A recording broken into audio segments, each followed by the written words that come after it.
All right, I would like to call this December 1 special meeting to order as of 1:05. If everyone would like to stand, we'll do the Pledge of Allegiance. Face the flag. I pledge allegiance to the flag of the United States of America and to the republic for which it stands, one nation, under God, indivisible, with liberty and justice for all. Okay. Could I have a motion to approve the agenda for today? I move to approve the agenda for today. Jane, second. Go ahead. Mr. Kalaki, thank you. Roll call. Mr. Kalaki, Aye. Mr. Chang, Aye. Ms. Chan, Aye. Ms. Jack, aye. All right, the agenda has been approved, and now we are to public comments. The Board of Education has adopted Board Policy 9323B to ensure the public's right to be heard in any matters pertaining to the school district.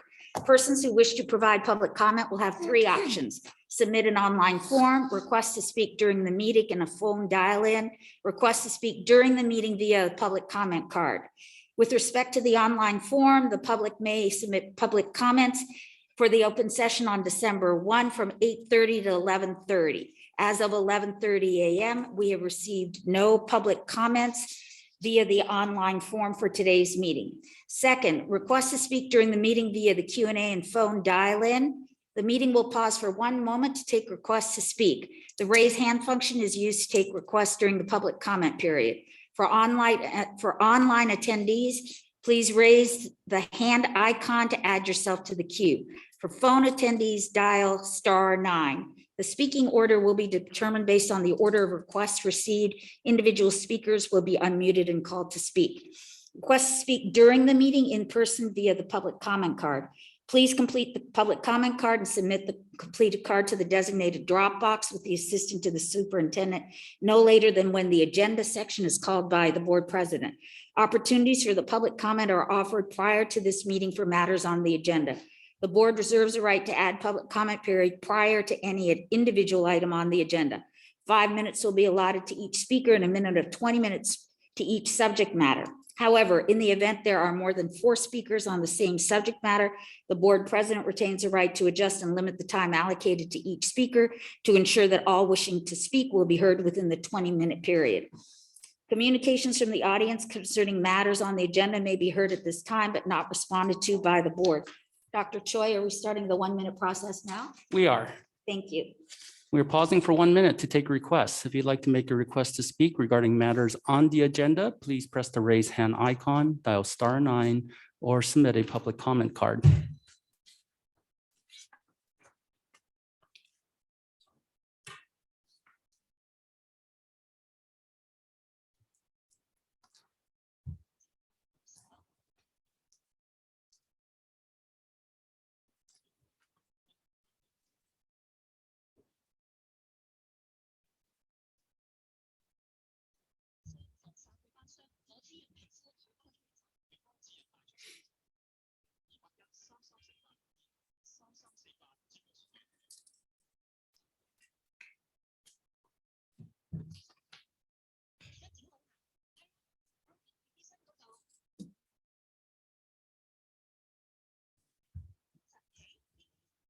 Mrs. Jack, we have no comments, no requests. All right, thank you. So we are here today as a board with our administrators and our principals for what I believe is going to be a wonderfully informative session, specifically with respect to a study session regarding diversity, equity, and inclusion.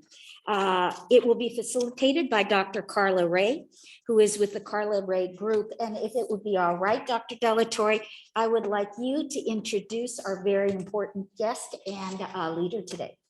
Thank you so much, Vice President Jack and members of the Board of Education. It is my honor and privilege to introduce you to Dr. Carla Ray of the Carla Ray Group.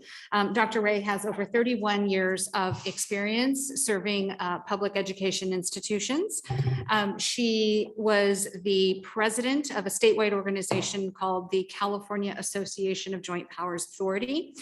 She has expertise in a variety of areas, but most prominently in risk management And she does the diversity, equity, and inclusion training for many educational institutions up and down the state of California. So I have copied her bio, and each participant should have a copy of her bio in front of you. She has served for Governor Brown as a member of one of 6 state commissioners on a 4-year term as a fraud assessment commissioner. She has been appointed to many statewide committees and councils, and we are very fortunate to have her here with us today to provide us with important information on diversity, equity, and inclusion. So with that, I turn it over to you, Dr. Ray. Thank you. Thank you so much. Good afternoon, everyone. So I'm going to tell you all a little trick in case it ever happens to you. I got here early and I went over to the Huntington because I just love that place. And as I was getting ready to leave, I pulled out my little key fob and click, click, and nothing happened. I made a mistake. I had a key, so I just took my key and unlocked the car because, you know, I have a key. And that was the mistake. Apparently, the computers don't recognize when the key is in. Oh, you knew this already? Yeah. Oh, okay. The key wasn't recognized, so then I couldn't start the car. But then I had an alarm sounding because it thought somebody had broken into my car, and I'm sitting there. So with a little help with AAA, we're all good. But luckily, I was just around the corner. So that's your lesson learned. If you learn nothing else today, you've learned about key fobs.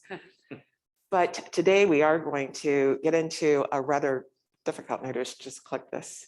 Just click right to proceed. All right. And there we go. All right. Today we're going to get into what many consider very difficult subject to talk about. And I'm not here to stand here the whole time to lecture to you. So I'm going to be counting on you to engage with me and dialogue, and understanding that we've got to, if there's questions or something that you do want to understand, this is the place we got to talk about it. And that's one of the challenges that we have in our society. We don't want to talk. We just want to kind of, it's getting uncomfortable. Let me look the other way. So we'll be getting into that. And what I hope to accomplish today, I think maybe I need to get closer to this little guy here. I have above for you kind of what our touch points are. And the objective is really to create that space where we can have those discussions, and for this to be kind of a continuing saga on your DEI journey. It's not something you're gonna, one lesson or one course like this that you're going to walk away knowing all the answers. We're still all figuring that out. But this is the beginning. And so the 5 touch points that we'll go into is the reintroduction, because I know you've had someone in who talked to you about DEI before. So this isn't anything new. This is just kind of saying, let's reintroduce the topic. Talk about some of the, not only the benefits, but some of the challenges. Discrimination, different types, the stereotypes that help support and lead us into the challenges that we're facing when we talk about DEI. And then we'll have a review and wrap up. We'll have a couple of stretch breaks. So, if you need to stand and stretch in the interim of that, go right ahead. And we'll have some activities that we'll be doing too. All right. So I love this. This was actually a quote from an author that I saw. And, you think about it, a box of crayons, really, they've already figured it all out, right? They all just fit neatly in there. There's no challenges. I mean, people use all of the colors. We need to figure out how to live in the same box. And that's really what diversity, equity, and inclusion is all about. How do we get there? So when we think about the reintroduction to DEI, again, you've come with a certain level of understanding that it's been around for a long, long, long time, first of all. And I'm going to go through a little timeline next just to kind of show you that this isn't a new topic. It's not a new study. I mean, DEI, diversity, that term has been around for a long, long time, even dating back to pre-Civil War days. And in the 1800s, they were talking about diversity even back then. We just didn't learn enough from that. But it's really about how we can move forward and how we can understand together. So the first thing I want to start off with is just, and I don't expect you to read this from there, but it's just to let you know that there's things that have been happening in every decade. But the biggest part where things really started was in the 60s, and that was the Civil Rights Movement. So when you think about the civil rights movement, that was big. A lot of things happened. There was rioting in the civil during that era. A lot of things were going on. There were also some new laws that were passed. So EEOC was enacted, as well as the ability for right to sue. A lot of things happening. And then over the following decades, there would be just different little nuances, things that are that were going on. And you know, I do have, if it would be easier for the board, I do have some copies if you'd like to have that instead. Would that be easier for you? Yeah, why don't I do that? I usually press it on the end, but I realize that this may be more difficult to see it there.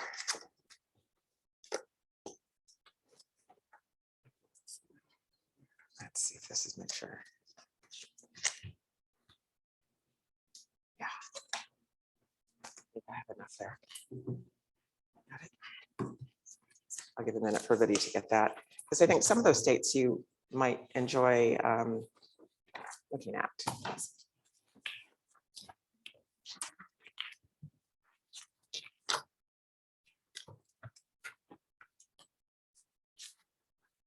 I think you guys might know. Okay.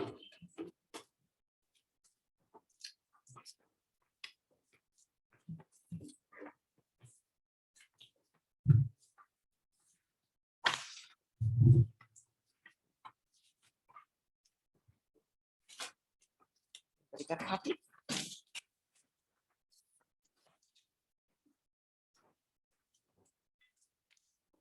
All right. So we can see that although a lot happened in the 60s, there was less things happening, but there were some things. There's a lot of over the time, it's when we talk about diversity, we're not just talking about racial. There were a lot of things that really helped to supporting women. And so a lot of different pay acts that were established during each of those times. And I sort of identified. Something interesting though was the term microaggression, which is very prevalent in today's society, that actually came out of the 1970s. And so there were these different little things that continued to happen all the way up until 2020 to present. And we all know that last year, a lot happened. And it seems like it's continuing to kind of snowball in that direction.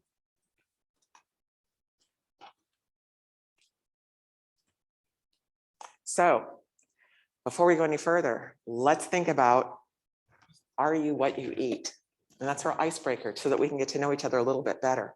But because I recognize that you already know each other, right? Everybody in this room, you know each other. But I bet you don't know about what a person eats and what their favorite food might be. So we're gonna just take a minute, and if I may, have you just to kind of work in pairs and interview the other person and find out what food that they like to eat. But I want you to think from a diversity perspective. So I want you to think of cultural, it could be in your heritage, maybe in your family, something that you enjoy making, eating, and then we'll report out in just a moment. So if we can take a moment to do that. And do you want to, yeah, you can just join those three and just kind of do a little quick interview. Let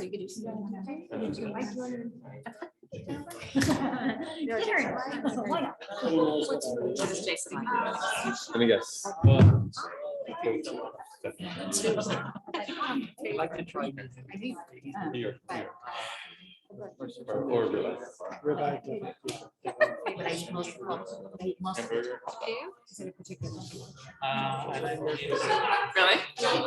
would say Vietnamese soup or sushi or Italian pasta.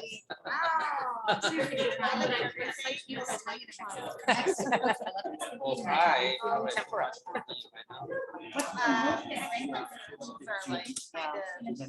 Stephen, Dr. Choi?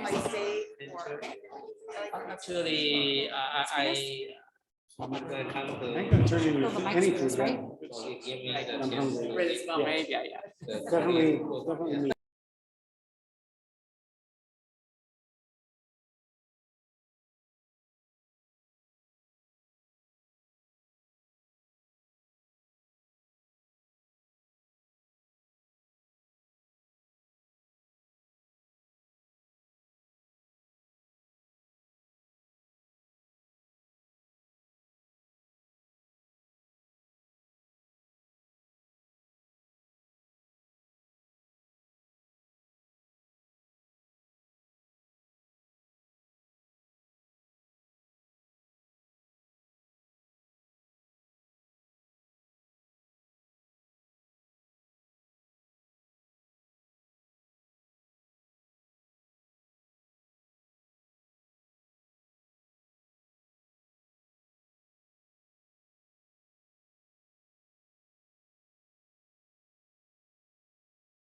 go. We'll go first. All right, I love it. So. Introduce your partner. Well, I have Dr. Lynn, principal at Carver Elementary School, and I have Miss Lana Frey, principal at Valentine Elementary School. I'm Gerald Kahn, principal at Huntington Middle School. So their kids feed into me. Okay. I like that. Him Good specifically. try. Your kids feed into So- you. Mike and I have something in common, and then we can balance it out with Alana's dish that she likes, but we enjoy using our air fryer. Okay, So chicken and fish. All right. For me, it's the salmon and sweet potatoes and Brussels sprouts. He's been doing this on this chicken fix right now. He's really into his proteins, and so he also likes his Instapot. okay. Just a hint for those of you that like to give Michael a gift, maybe recipes. Recipes Oh, for okay. Instapot. I love it. Miss Ray, she's into her salsas right now. Not just the dancing, but the salsas. Once they go with the chips. Yeah. So, like that. There you go. So that's us. Awesome. Thank you very much. All right, who's the next group that's going to go? Mhm. Anything? Okay, I see back over here. Jennifer and I were partners. We both have never had haggis and agree that we never will have haggis. Despite her Scottish history in her family. We both like tamales that our families make, and I'm vegetarian, and she also has a child that's vegetarian as well, and so some commonality there. Very much so. Great, thank you. Who's next? We'll go. We'll Okay. go. So in talking with the lovely Vice President Jack, she shared that she likes Korean food. Okay. And so she likes spicy, hot Korean food, not I'm just there with any you. Korean food, but it Uh-huh. needs to be spicy and hot. And then I was sharing with her that, I have 7 sister-in-laws, and that I really love Mexican and Italian food. And I'm like a carb junkie, which is my downfall. But I love tamales. We talked about tamales and how my mother-in-law, used to have us all gather in her kitchen, and she had us, like a well-oiled machine making tamales for the holidays. And so that's how I learned to make them. And there is absolutely nothing better than a tamale right out of the steamer. It is so good. But yes. Absolutely. Yes. So I would just like to add, so my husband is not Korean, and I like to eat kimchi every day. And that causes, even when you wake up in the morning, right, the garlic, the pores, it's, So I try to wash, the sheets as often as I can, maybe a little TMI, but it just goes to show you, because he does not like kimchi or anything really that spicy. Uh-huh. So it just goes to show you how much he really must want to stay married to me, right? As he has to deal with that odor on a daily basis. Anyway, Oh, thank you for sharing that. you're welcome. Okay, who's the next group? You're gonna go? I'll share. Okay. So Mr. Chang and I were both sharing how both of us, as we came to live in different places, started to explore some of the foods that were more germane to the location. For example, Mr. Chang started eating Korean food when he moved to the area. And I started eating more Chinese food when I moved to San Marino, which was interesting because my entire life growing up, Korean version of Chinese food is in fact not Chinese food. So they're very different dishes. Uh-huh. And so I started eating Chinese food by going out with other friends who would order for me. Uh-huh. And I started eating things like stinky tofu and chicken feet. And I was like, okay, I'm good. I can go back to my Korean Chinese food. But we also talked about as we've gotten older, I've gravitated back to my Korean comfort food roots. Comfort. And Mr. Chang has gravitated towards eating more healthy, non-oily foods and salads. Oh, good for you. Yeah, I originally come from Taiwan. So before I only eat the Taiwanese food and the Japanese food. So since I moved to LA, so it give me the opportunity to experience all kind of ethnic food. Like Korean food was the first time after I come to the United States. Uh-huh. And also, besides that, taco also is my favorite. There's a taco truck in the corner of Rosemy. That's what I always eat, probably once per 2 weeks. We'll know where to find you if we're looking for you. We know know the secret now. Thank you for sharing. Who's going to go next? We're dwindling down. So we've got, I think, a We couple had a group turns. of 4 here. We just went to 4. Sorry, we didn't Okay. follow directions. All right. Jason is a steak guy, but he said he'll eat everything. Carlos is a burger and hot dogs. Okay. But he'll also eat everything. Mary enjoys Vietnamese food and sushi, and she just added tacos right now. Good point. Because they're good. And then I also enjoy most everything, but I was sharing that our family, my mom on Thanksgiving, since we just had Thanksgiving, she makes a stuffing that has oysters in it. And it's unusual. And so people from outside our family, they think it's really weird that we eat this, but everybody in our family really enjoys it. So it's a tradition. It's a tradition. Yeah, for So, the but family. they all like oysters, but just not in their stuffing. Yeah, I have to admit, I've never had oysters in a stuffing. I love oysters. I'll have to try that. So. All right, and who do we have left? Dr. Richter and I shared, we had a lot of things in common. We love all sorts of foods. And one of the key things that came out of our conversation was we recognized that although we have a lot of different favorite foods, we still have to have some type of control and some tolerance because we can't always be eating the same favorite foods all the time. Yes. So that was one breakthrough I think we had in our very brief conversation. So. Thank you for sharing that. And as I listen, I think about, you mentioned the word tolerance, and we have to have tolerance in what we're eating, because my favorite is chocolate chip cookies, and I could just go to town.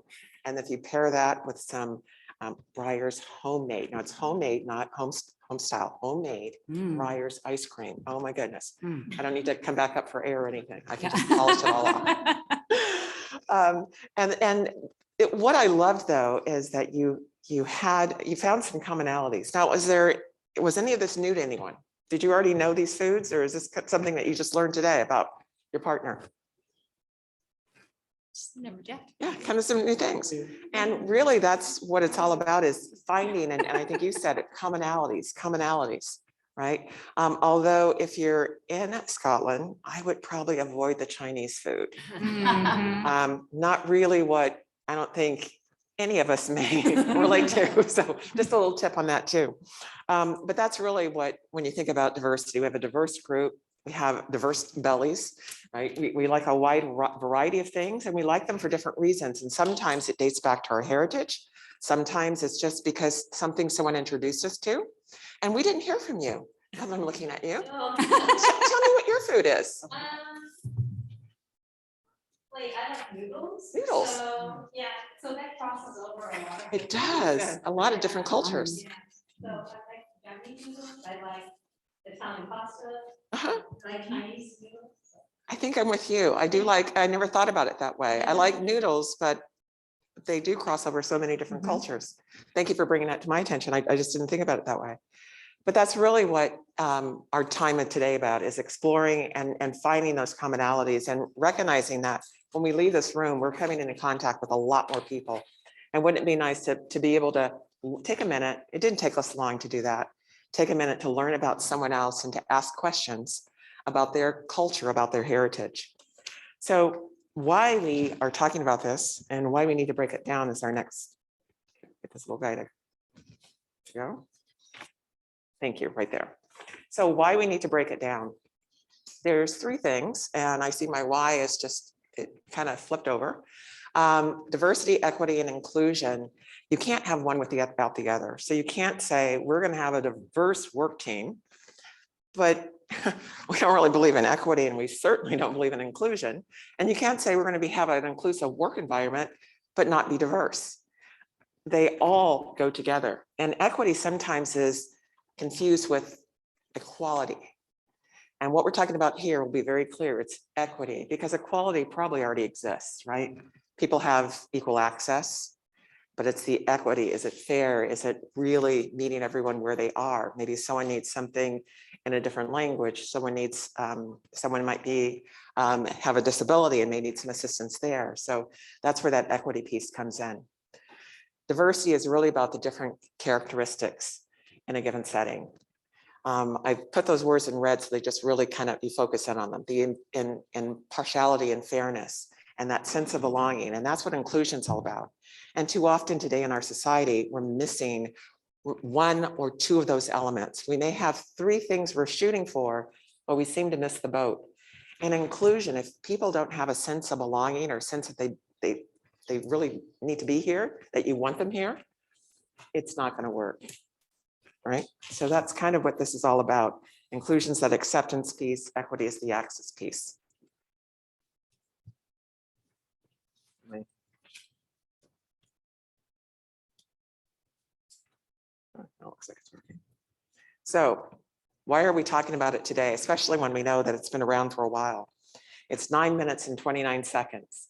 And I think everyone in this room knows what happened last year and the whole 9 minutes and 29 seconds. And that's when George Floyd was murdered. And he was murdered at the hands of the police. And I use the word murder because that really is what it is. We can skirt around and we can say, oh, he died, but he died at the hands of a police officer who didn't like him, who had some biases, who had some prejudices, right? So that is just the fact. And it went through a proceeding and that's what came out of it. So that's just kind of the raw McGilly, that's just what it is. But why are we talking about it is because since that day, we've gone through yet another movement, kind of like back in the civil rights. Now there's been other movements between then and now. In fact, the hashtag Me Too movement, that was a movement. And we'll talk about that in a little bit. But this has kind of stirred up kind of back some of those deep rooted feelings back that we saw in the 60s. And so everyone now is really focused on re-examining their own organizations. I need to get a different mask that puts some little tape here. Everyone is re-examining their own organizations to say, do we have a problem?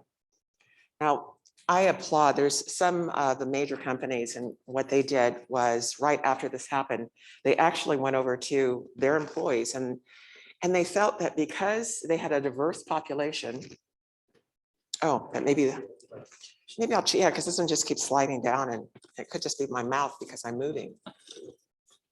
I'll do this when we go to break. They actually went to their employees and they said, now we have different genders. We have different ethnicities and cultures here. We're okay, right? We're okay. And they had these employee groups. And what they learned was they're not.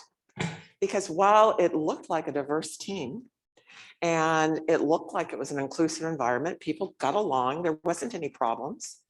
What they learned from their employees was that for women, there was a lack of promotion, upward mobility. There were women in those key positions, but not many. So they were slow to promote, they were quicker to promote their male colleagues. And then when you looked at and heard from any person of color, particularly African Americans, there were very few in any of those key managerial roles. And so what they learned again is, wow, we're not actually doing what we said we're doing.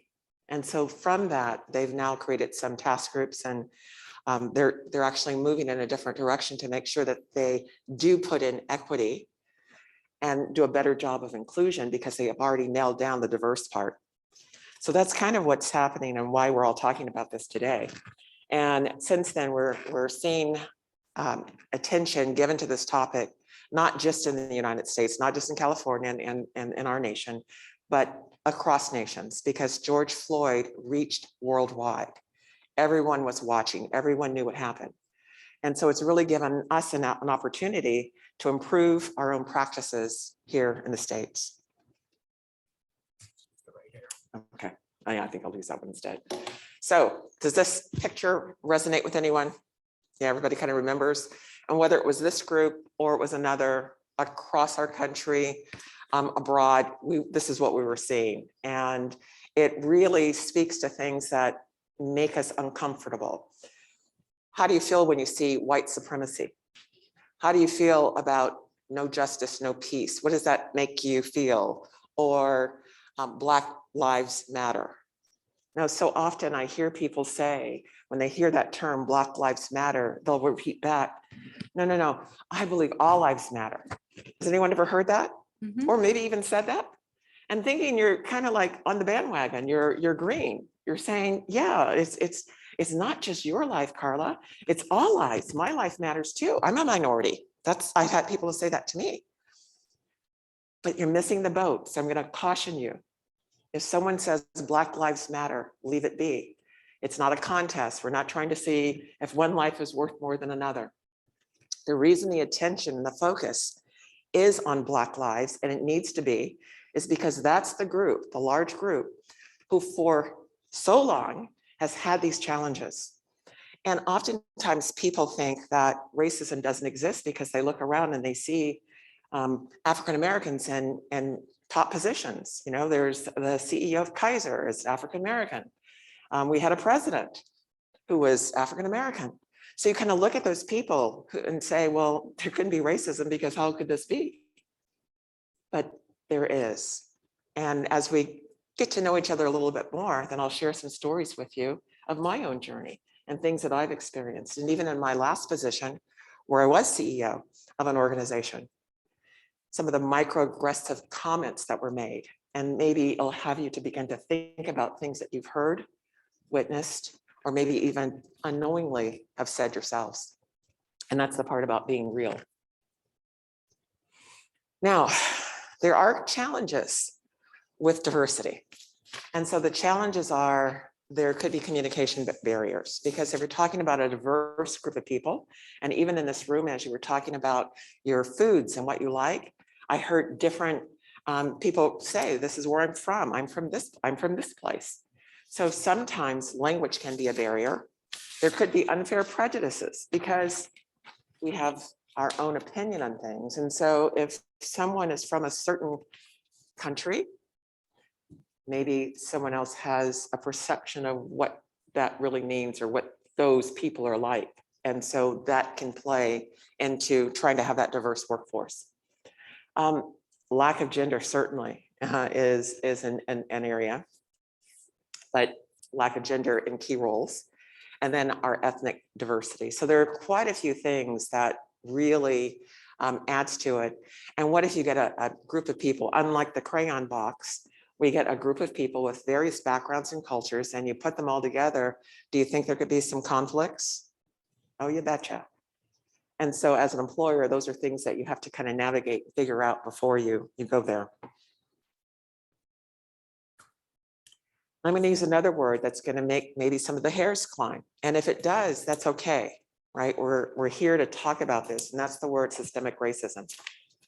And systemic racism, this particular quote I found was from a teacher. So I thought, oh, I've got to bring this one out. But I kept going around with the word holds. And so I'd like to get your input on what you think that this teacher meant when they said it holds the world together. I'd like to have you to give me some feedback on that.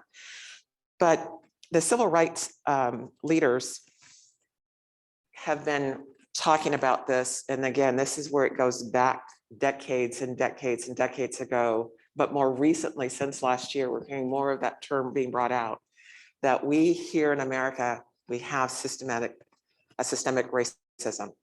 And so we're going to get into really unpacking what those words mean and why. And if you agree, that's fine. But if you disagree, we want to hear from you. And it doesn't mean that you, if you oppose anything that I'm saying today, please understand it doesn't mean that you're a racist or that you're a bigot or any of those things. It means you have an opinion. And we should all be able to have an opinion. And it gives us an opportunity to learn more. And if we could be more tolerant, using that word, and understand that it's okay for someone to have a different opinion than I. We don't have to agree, but understanding where you're coming from, understanding what your views and what you value, and you understanding mine may help us to work and get along better. And in the end, we can go our separate ways and we don't have to necessarily socialize, but when we're here, having that understanding will help the organization go a long way. So this was something else that was in the news a lot last year, and it continues to be, and that's the Dismantle systemic racism. So when you think about systemic is drawn from the word system, and you think of what is a system? Anyone want to take a stab at what is a system?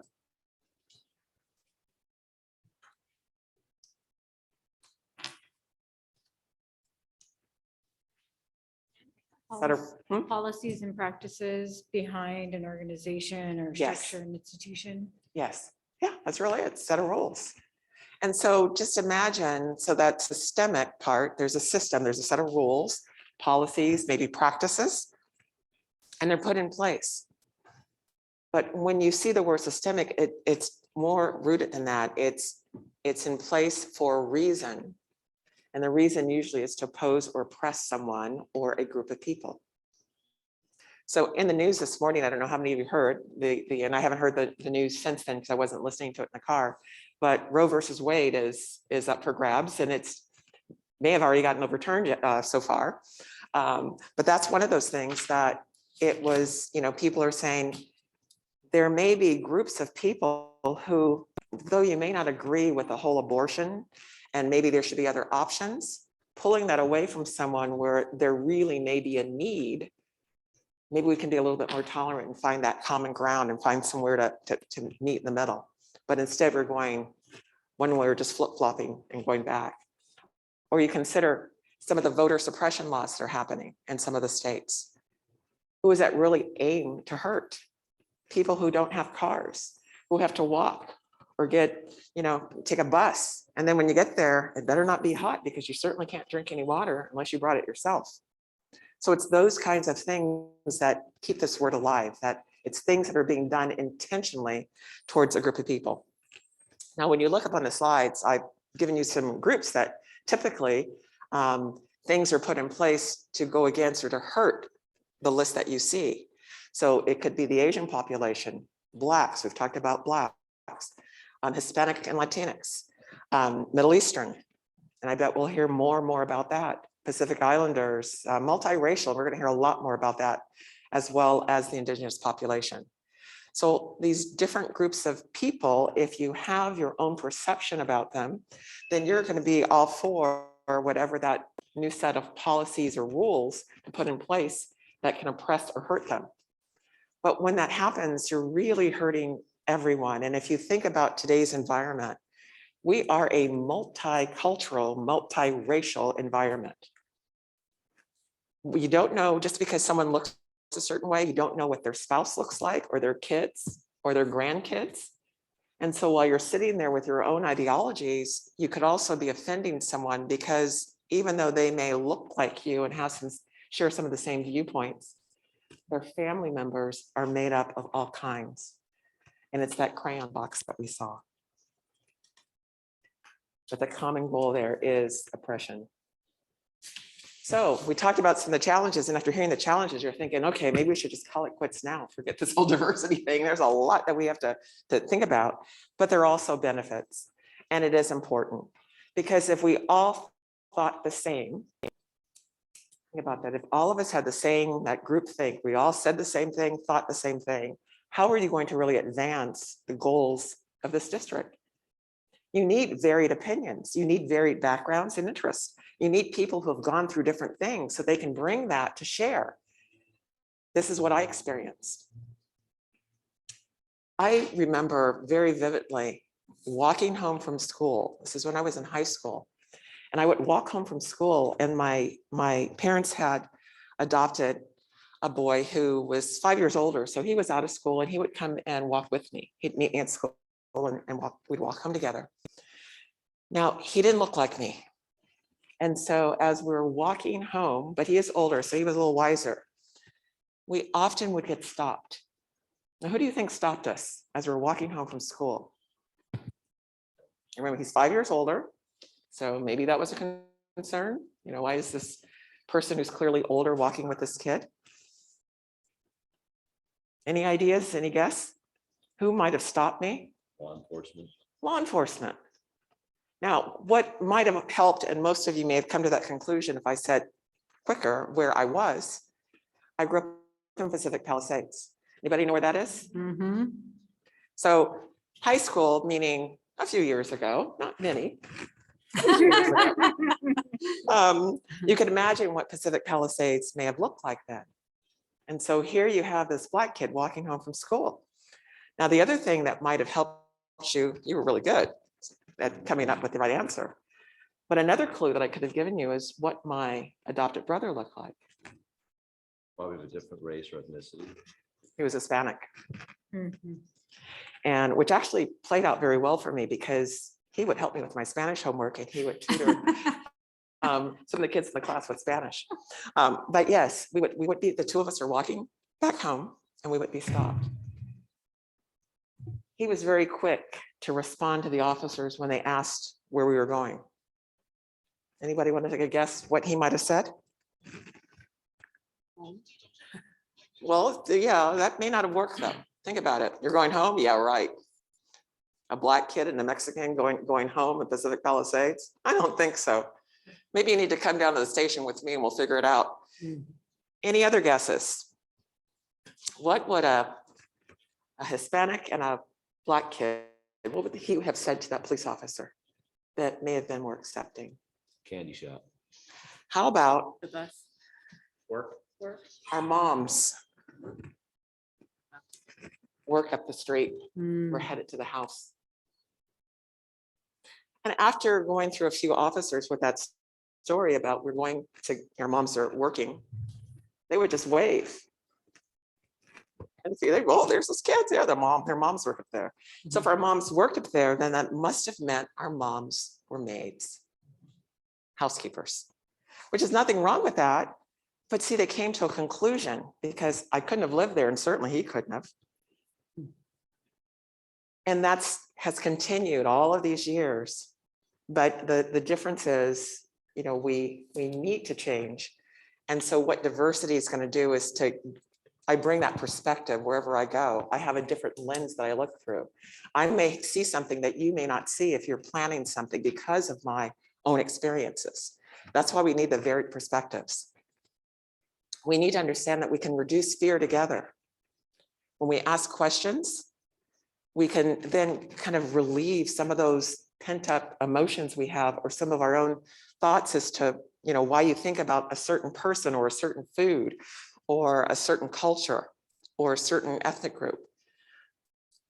Ask questions. It also will lead to higher engagement because when you have an organization where people are comfortable and they can be authentic, then you're going to have them more involved in things that are happening here at the district. And then again, inclusive and accepting workplace. We want an accepting workplace. It's also more comprehensive if we can understand each other. So those are some of the reasons, the benefits of having diversity. In order to do that though, you have to have cultural competency. We already started a little bit of that this morning or this afternoon when we first met, and we were talking about our food. You learn something new about someone that maybe you didn't know you had in common. And really that's all this is about, is just having something in common with someone and figuring out what that is. The only way you're going to figure it out is to have dialogue. And so in order to have cultural competency, we have to ask the questions. And it's not asking questions in an authoritative figure. It's, so tell me, just like you started this question about the food. You didn't say, well, tell me what you're eating. I want to know what so what kind of food do you people eat? I don't think anyone said that in here. It was really more, let me tell you what I eat. I love all foods, but in particular, this is what I like to eat. And part of it's from my culture. Part of it is because it's not my culture, but I tried something new and I actually found that I like it. And that's what it's cultural competency is all about. It's that ability to perceive our own cultural beliefs, values and customs, and to shape our decisions for better outcomes.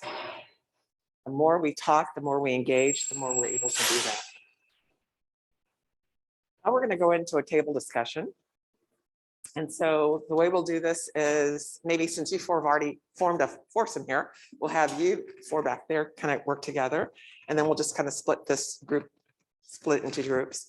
And I want you to take a few minutes to describe your thoughts. And you can pick any one of these. You don't have to do all three unless you're just overachievers and you get through all three of them.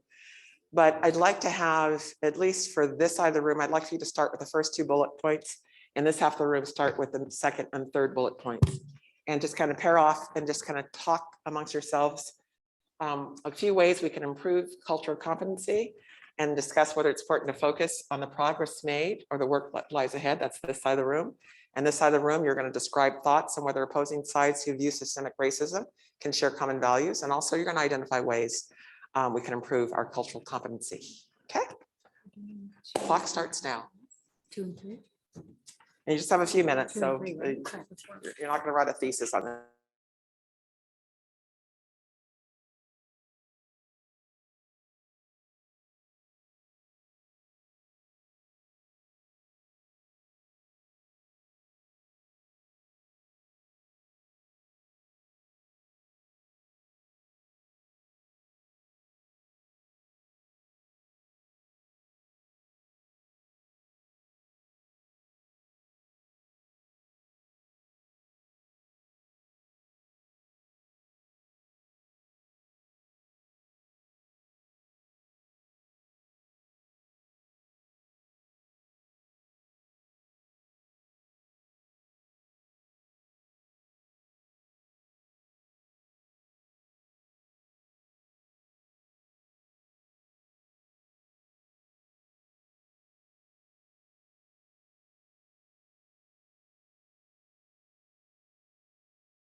And be like, oh, look at all this progress. We have to, you know, take them Someone else might say, what are you talking about?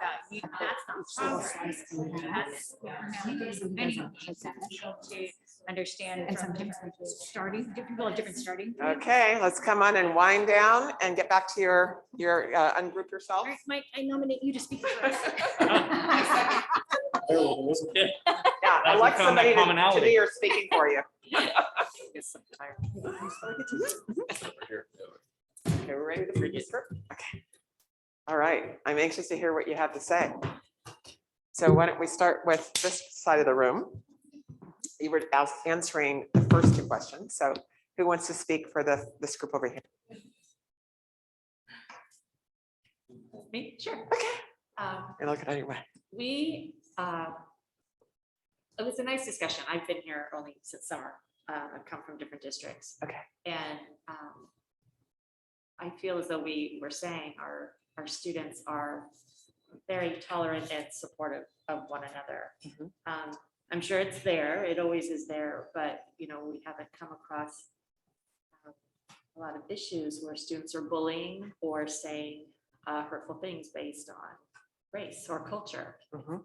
In my experience, it's more body shaming than it is differences in that way. So yes, we absolutely believe that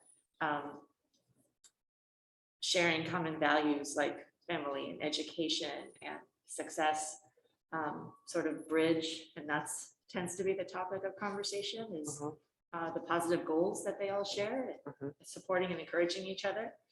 And then ways we could improve our cultural competency.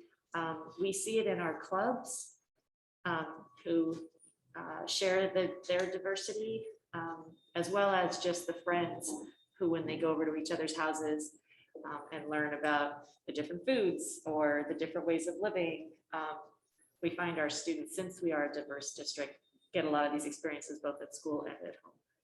Oh, awesome. Thank you for sharing that. Any comments or questions for them? All right. Well, thank you very much. We'll now flip sides and we'll go to this group of four.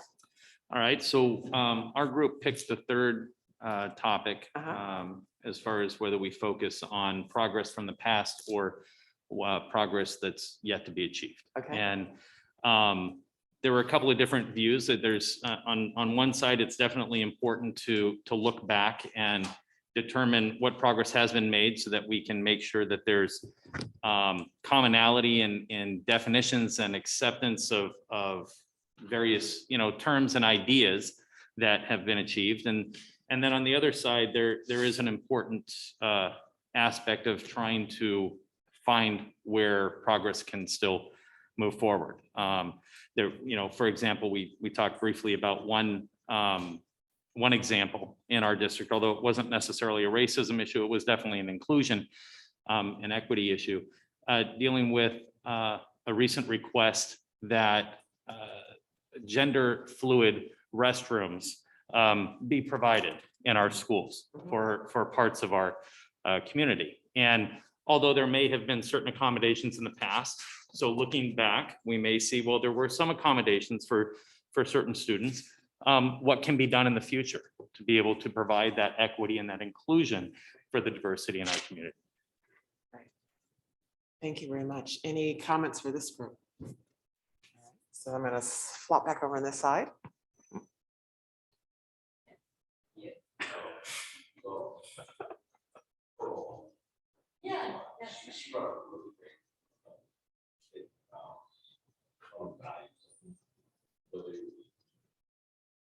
Someone who has a specific viewpoint on their race or ethnicity or religion or background. They obviously belong to that for specific reason. So we value that as well as on the other side. So there's a commonality that needs to hold true to why you belong to those things. So there you can have a conversation with, as Alana shared, you have to be willing to have that conversation. Right. Until they get to that point, you're not going to understand that there's some common values of why you belong to those values that you have for the race, ethnicity, religion, background, or whether it be your gender identity. Yes. So willing then to listen to those conversations, realize the values that you hold you to. Right. So that's kind of just. some of our conversation on some other. Yeah. really cool things that we share. Some really cool things out of that. Okay. Thank you very much. Any comments? All right, then we'll go to the last group over here. So we actually focused on 2 and 3. Okay. So I'll start with 2 in terms of identifying ways that we can improve our cultural competency toward others with differences from ourselves. Engaging in conversation, asking questions, creating opportunities to discover commonalities and or differences. An example of that is, the majority of the school demographic happens to be Chinese. And so one of the things that we have been doing as a leadership team is to really dive into the Chinese culture and discover as much about that as we possibly can. And we had a luncheon for, it was what was it? Refresh my memory.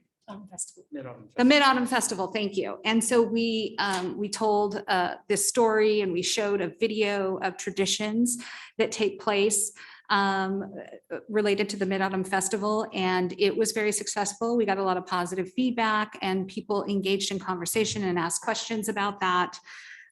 So I think, when we create an opportunity for celebration around cultural experiences, when we educate the people that we are working with about different cultures, and we collaborate with people that we wouldn't ordinarily be collaborating with, we learn and we grow as a community and as an organization.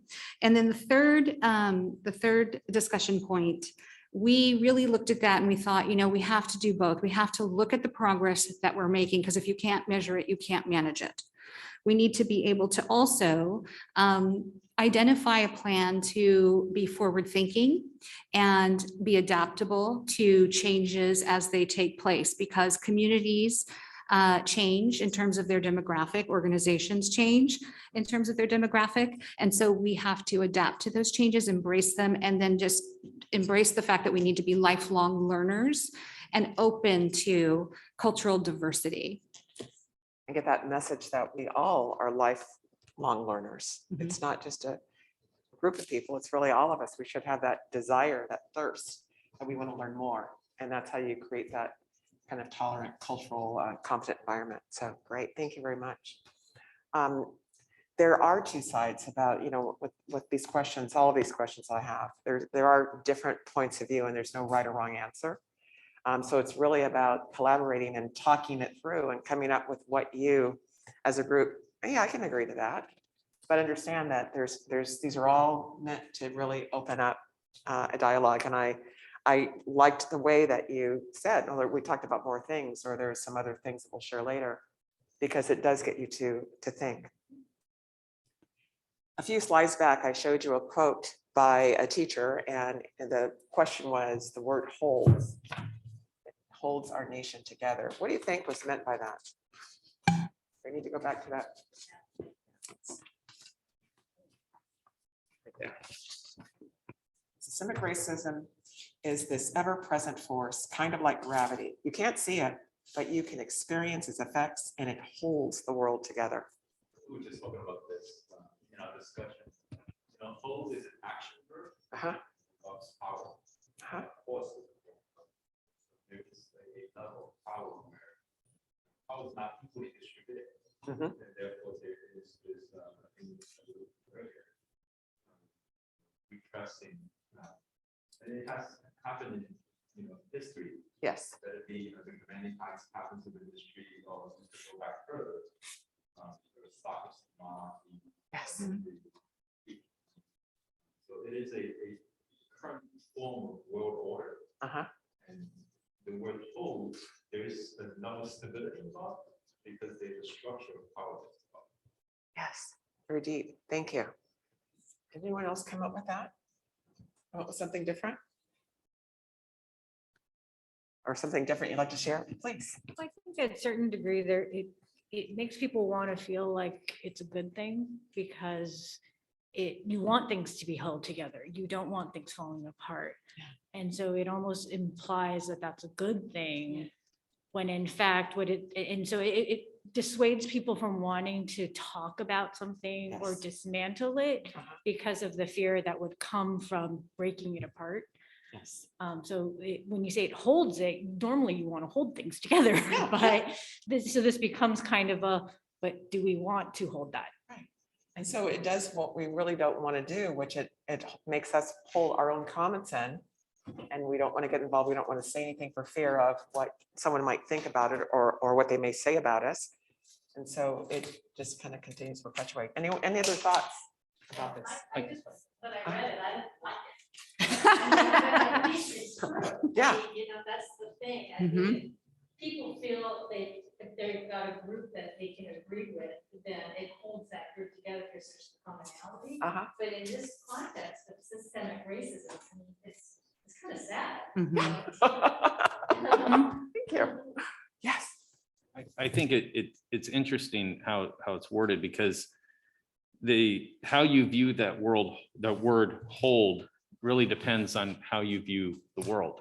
Uh-huh. Is the world good and the way you want it to be? If it is, then you want it held together. Uh-huh. And that's a positive holding and stability. But if you want change in the world, then that holding is almost as if a repressive restraint, preserving status quo as a barrier to change and progress. Yes. As a barrier. And again, it comes from your perspective of what you've experienced. And so if you've never experienced any problems, then it's kind of like, well, no, I think everything's fine. I mean, look at our environment, look where we get to live and look at all of the things that we have access to. And I mean, you know, the world's great. But if you've had experiences that have differed, you're going to question this. And so that's exactly, thank you very much for doing that. Some very good comments that came out of that. But it's, again, it's about opening the dialogue to talk and not feel that we've got to do anything. Now, at this point, if you need to stand up and stretch, this is what I call a stretch break. So if you need to stretch or just kind of move around, do so. If you need to actually take a break or something, you can just come and go as you need to. We'll just keep going. But I do want to make sure I plan in, so at least you can kind of stand up and stretch, wiggle a little.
what is your story?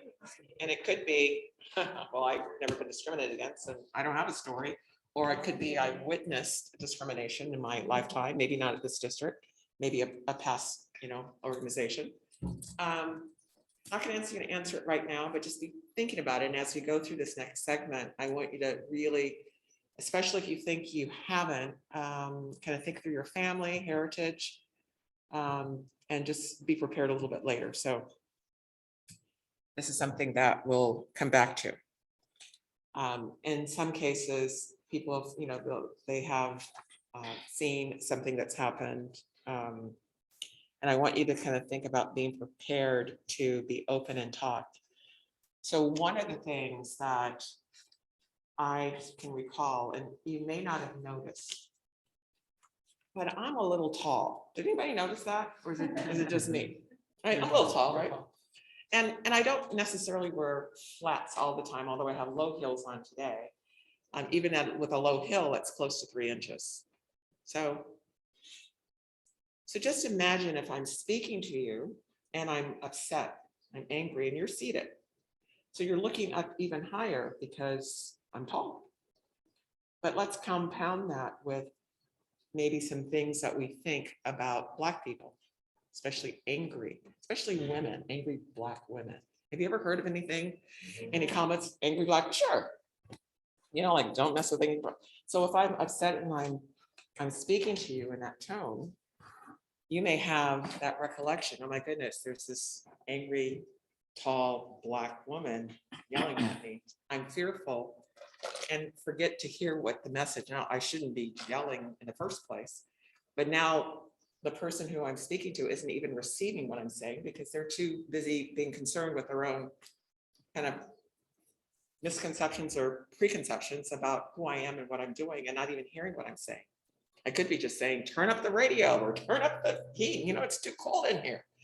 But if it's my mannerism, so knowing that about myself, that my height sometimes can work against me, I tend to then position myself so I'm not in that kind of position. I'm not looking down on someone, that either I'm the one seated and have them to come over, or that there's enough distance where I'm not in their space where I don't feel to be projecting that height as much.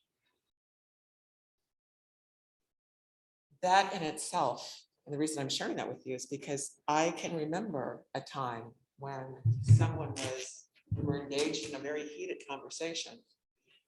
It was during a time when I worked at a school district. And I happened to be, just because I like the color Black because it makes you look skinnier, and women understand that. Especially when we're having our fat days, you just wear Black and throw a little pop of color on and nobody notices. But I was dressed in Black and we were having this heated conversation, and she was much smaller than I was.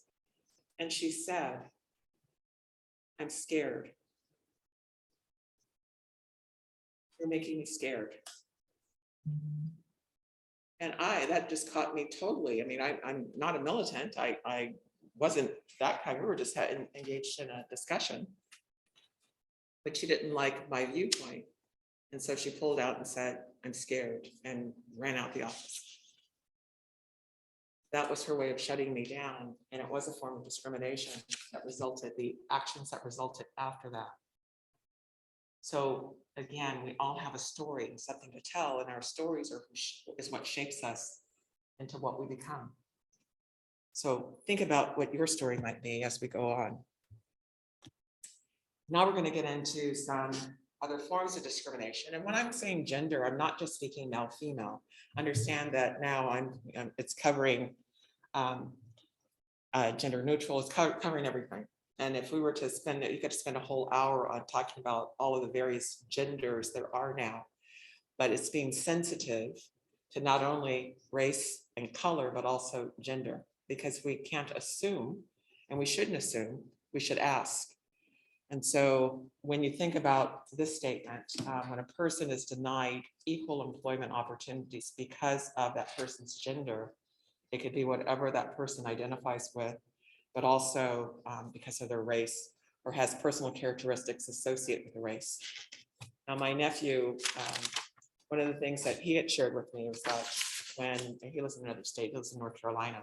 In North Carolina, part of the job interview is to bring your family in, which can be a plus or a minus depending on what your family looks like. And that's where that characteristics in California that wouldn't fly, but in North Carolina, it's okay. And you may or may not get the position, even though things went seemingly well, up until the point where you bring your family in, if your family doesn't fit a certain stereotype that they're expecting. Also because of that person's skin color or complexion. Has anyone heard of that being an issue? The color of your skin?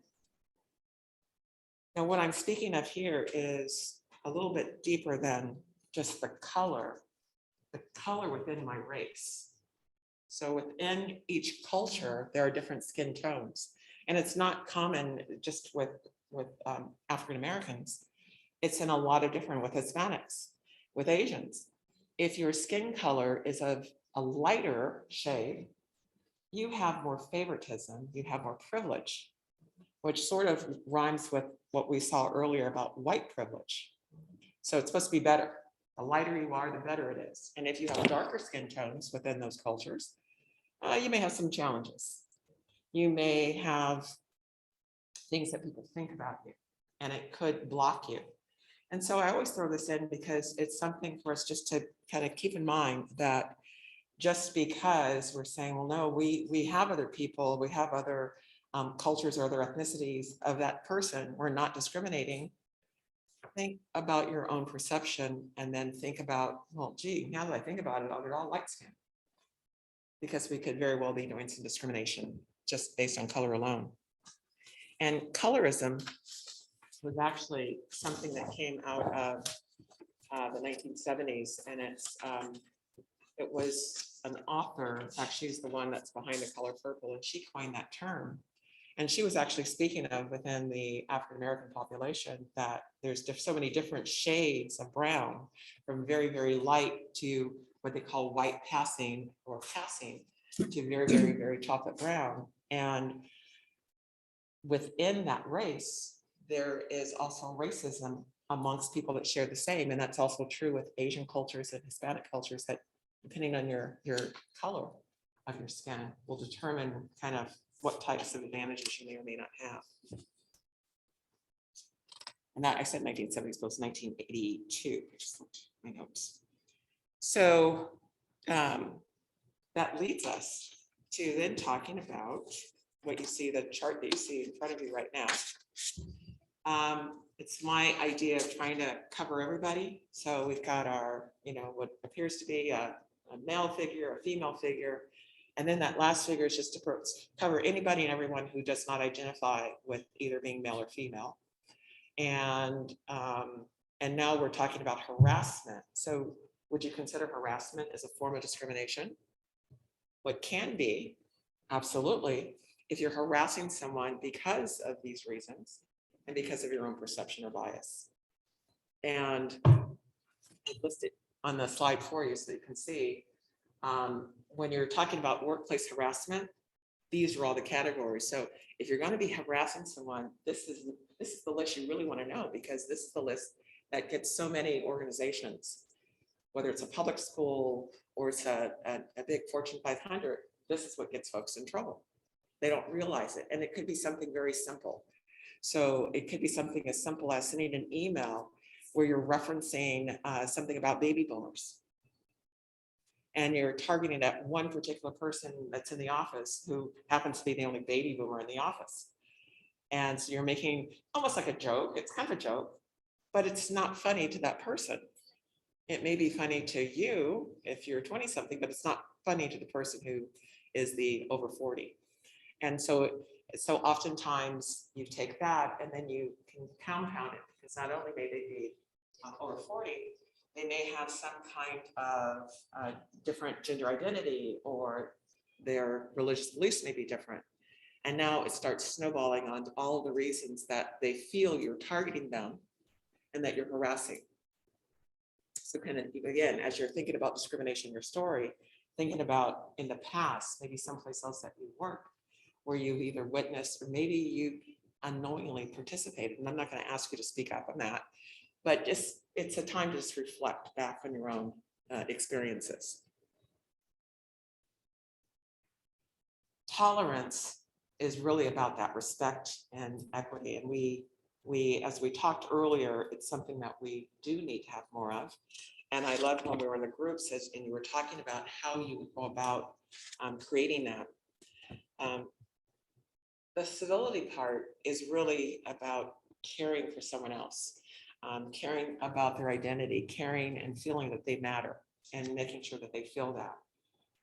And so oftentimes that's what we're not seeing. I heard in this group when you were talking about the school, it sounds like you're trying to really work towards that, making students feel, because you have a diverse group, to make them feel as though they really are cared for, and that you aren't degrading whatever their belief is or what they may be. Did I pick up on that right? And so that's what we want to see more of. And even in this group, you mentioned something about that as you were working towards and what you were doing with that one group and the activities that you've had. There's so many ways to find commonalities. And if we can find more ways that we have things in common, we could probably tolerate a little bit more, because the closer we get, then we can actually talk about some of those more difficult topics. And we can find out, hey, aside from the fact that I know we like the same kind of ethnic food, I want to learn more about you. And then when we stumble on something where there's a different belief, again, it's cool that you have a different belief, but help me to understand your beliefs. And so those are that's how we get that discussion going. That leads us to tolerance. It's the level of ability that someone has to recognize and respect another person's values and their differences. Because if we're going to be tolerant, we have to recognize that they are different, and it's okay to be different. Think back, and I'm gonna pick on you right now because you have ink on your arms, right? So think about, and I don't know how long you've had it, but was there ever a time when someone may have made a perception about you because of that? Happens all the time. Happens, it's still in today? Still today. Now, see, that would be surprising to me today. Oh no, still happens every day. So when we talk about discrimination, when we see someone who looks like they probably don't experience it, but yet we're hearing that, no, it happens even to him. And it could be anyone. It could be parents, it could be someone in the community, it could even be a neighbor. They could be going into a store where all of a sudden he looks a little scary because he's got this on his arms and, I need to stand back, or getting into an elevator. So again, you know him, he's not that scary person, but you understand him and you've had dialogue to talk. It'd be interesting for you if you care to share later at some point about what that might have felt like for you. Would love to hear. If not, that's something that individually you may want to say, hey, I didn't realize that. Tell me more.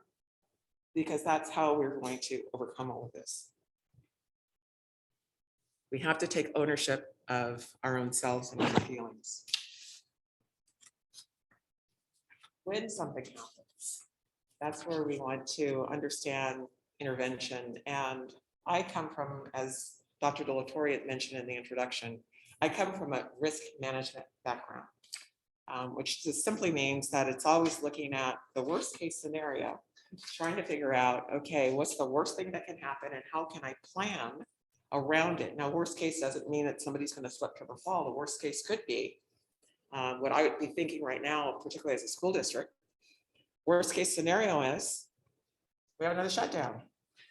So what does educating children look like in 2022 if something were to happen that creates that? Or because so many have learned from last year and what education looks like, walls without schools, or schools without walls, who's to say that the future of education isn't going to change? And maybe a child could go because they figured out the technology piece. There's a lot of technological advancements, particularly in this last year. As you're watching what's happening with Meta, you've got to be thinking that's going to be shaping our world. And so suppose then there could be schools without walls all over the United States. And so now you're sharing your ADA with students who may be going to schools in New York or New Jersey, and they figured out this whole, they're not Zoom classes, they're figured out another way to experience and to have that immersion, that educational immersion. So it's So my mindset thinks about worst case. So worst case, okay, got to think about, so what can we do? How can we prepare for that? How can we be nimble and have a couple of different options in mind? So for you, I said, well, for this, I'm thinking, let's have a risk intelligent mindset, because that's really what risk management is. It's thinking intelligently about the risk at hand. And so if we're going to be thinking about de-escalating something, maybe there's been a discussion over culture or race or diversity. I don't like it. I think this is a bunch of hogwash, and someone else is saying, well, that's the very problem. And you need to step in and intervene. It really starts with defining your reality. The reality is, wow, this is real. I have an opinion, but I need to keep myself in check. I need to make sure that I'm not putting my opinion on other people, because it's real easy to do. When we have an opinion, we're right. And I gotta make sure you know that I'm right. So I'm gonna have to jump in, and all I'm gonna do is create more of a problem. Focus on feelings. Apologize if you're sincere. If you're not sincere, leave that one alone, because people can see right through it. But sometimes if we're trying to, maybe we're the ones in the conversation and we realize, oops, I think I went too far. I didn't mean it that way. Just apologize and be sincere about it, and let people know. Setting perimeters, setting limits, meaning that you are going to ask open-ended questions. You're going to say, listen, I really want to get to this, and I want to set aside some time for us to speak to this and see if we can kind of find that common ground. But you set your limits.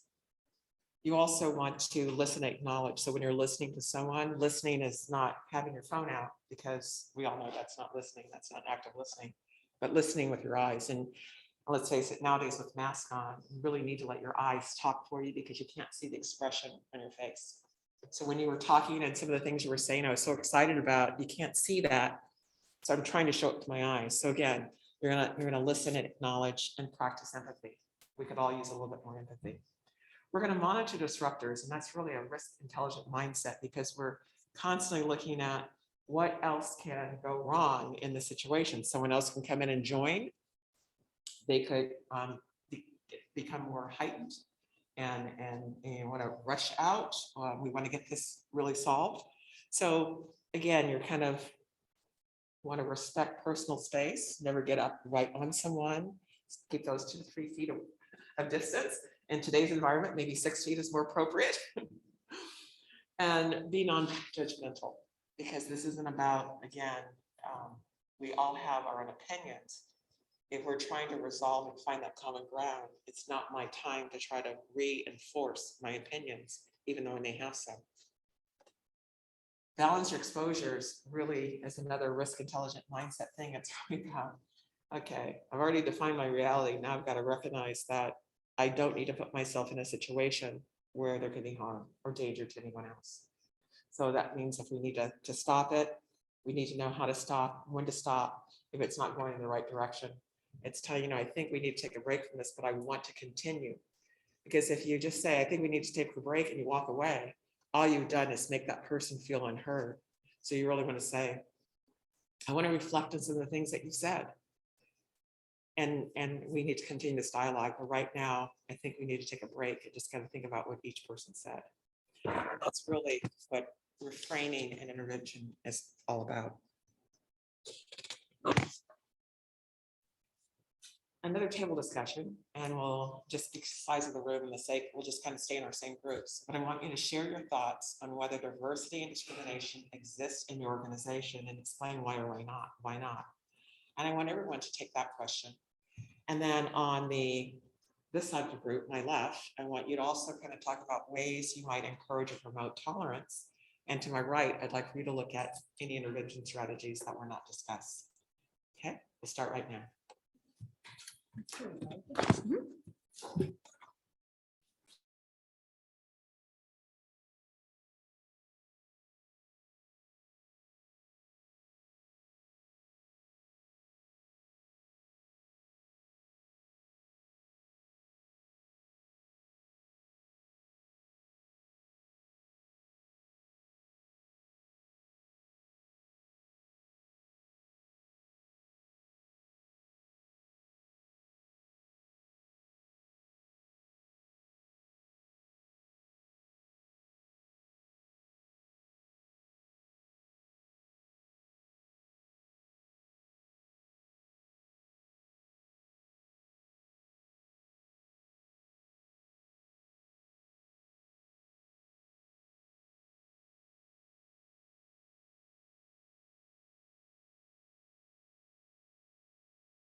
Yeah. I think you try to invite Another one of everyone to these? the table and let them. You got who's feel gonna report out? Are equally valid, Ken? valuable. We have any more pins? All right, who's gonna report out this time? You've already picked your person? No, do not. No, do not, no. I just thought if you had it, Because I like the way it worked last time. You made it. don't order. Oh, she's don't gonna order. report out. And all of a sudden you two just like. No expense. I can give you mine. No expense. No expense. Yeah. No, I'd be Before both you join the school board, yeah, last year. All right, let's hear from the first group.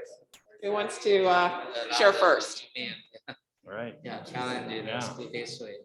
Yeah. Who wants to share first? I think this is great dialogue. Hate to break it up. Joseph, you get to report. You'll share. Okay, get it over with. So we did identify some possible discrimination in our district. Uh-huh. And these were the areas that we considered. There's a class, social class differentiation. And some of the examples that were given were children talk about cars and people, adults doing a one-upmanship on material things, I guess, Right. more or less. There potentially is a discrimination for the mainland Chinese versus US born. Out of district permit kids. There might be some potential there, so. Okay. Great, thank you. Any comments, questions? Move over on this side of the room. Who wants to, which group wants to go? Okay, so for our group, well, I've been 20 years, but the last 5 years, I don't see any big issue on the discrimination, except like you mentioned, yeah, that too, maybe the mainland China, the family, and also the intern district transfer, yeah, because each time in the election, so city election or the school board election, some the activists always like to mention, so they are not really concerned about the school district financial situation. Besides that, I think the last 20 years, yeah, one time there's a discussion and even brought up to the San Marino High School auditorium. Then we have a very serious discussion. I think the name, do you remember? That the one of Pasadena Star News reporter write an article about the Asian parent, yeah, the criticize. So finally, but the reporter also Chinese, and finally, I think she resigned from the Pasadena Star News. And besides that, there is an issue during my third term. So a group of generous donors, they want to give the high school money to build up the artificial field for football. So some of the Chinese parents, they are not happy. I think that they probably more focused on the academic, but in this community, you know, I think the lifestyle is different, yeah, right? I know some of the Chinese parents, they put the Saturday, they put the kid in a Chinese school, but some they put in the San Marino Little League, yeah, so the do the sports. But that time was an opportunity, you know, to get about 700,000 to build up the artificial field. So a group of Chinese parents not happy. They keep come to the school board meeting to challenge us. So the time they they choose one, they define one candidate is they want vote me out because I also pro the artificial fear. So that time, yeah, I have some tension. Yes. Yeah, but after we complete the artificial fear, I think all the people they against they still show up in the Friday football. Yeah. And some maybe they are kid also on in the football field for the home what we call the homecoming. Homecoming. Yeah. Great, thank you. Sometimes it goes back to, it is that fear that drives us to make decisions. And that's why it's so important to look at things from all lenses and all perspectives before you roll out, so you can make sure that you're addressing the needs of every group. And you're speaking to groups individually so that they understand what's in it for them, or have an opportunity to ask those questions. But oftentimes fear causes us to react certain ways when it really wasn't that bad. And maybe we really wanted it, we just didn't understand it, or we're fearful of what it may result in. Maybe there'd be less focus on academics. And as a parent, I want my child to really focus on academics, and you're talking about something else, not realizing that you can actually have both. And it's that balance that the students need. Thank you. We'll go to this group. Who's your spokesperson? Mary? I spoke last time. I'll assign it to Carlos, he's my assistant principal. Yeah, so we talked about, we kind of defined what does diversity mean for us? And what does that, we talked about our staff and our students, and how inclusive that is, and whether should it match, should our staff match or mirror what our students' population is. And then we started talking about discrimination and tolerance, and we talked about different ways in school in which we can create, basically, our staff, they look and they are a certain way, but we just, want to promote being supportive and tolerant of people. Seeing things from someone else's perspective. Okay, great, thank you. That's right. We'll go to the last group. Okay, so we took the third discussion point and we talked about intervention strategies that were not previously discussed. We have a virtual training platform, Target Solutions. So we do have mandatory and optional training opportunities for staff throughout the year. We talked about conflict resolution and mediation as being an intervention strategy, cultural sensitivity training, implicit bias training, which we provided to all employees district-wide, the Board of Education passing resolutions wherein they are taking a stand on a zero tolerance for discrimination and anti-hate measures. That could be an intervention.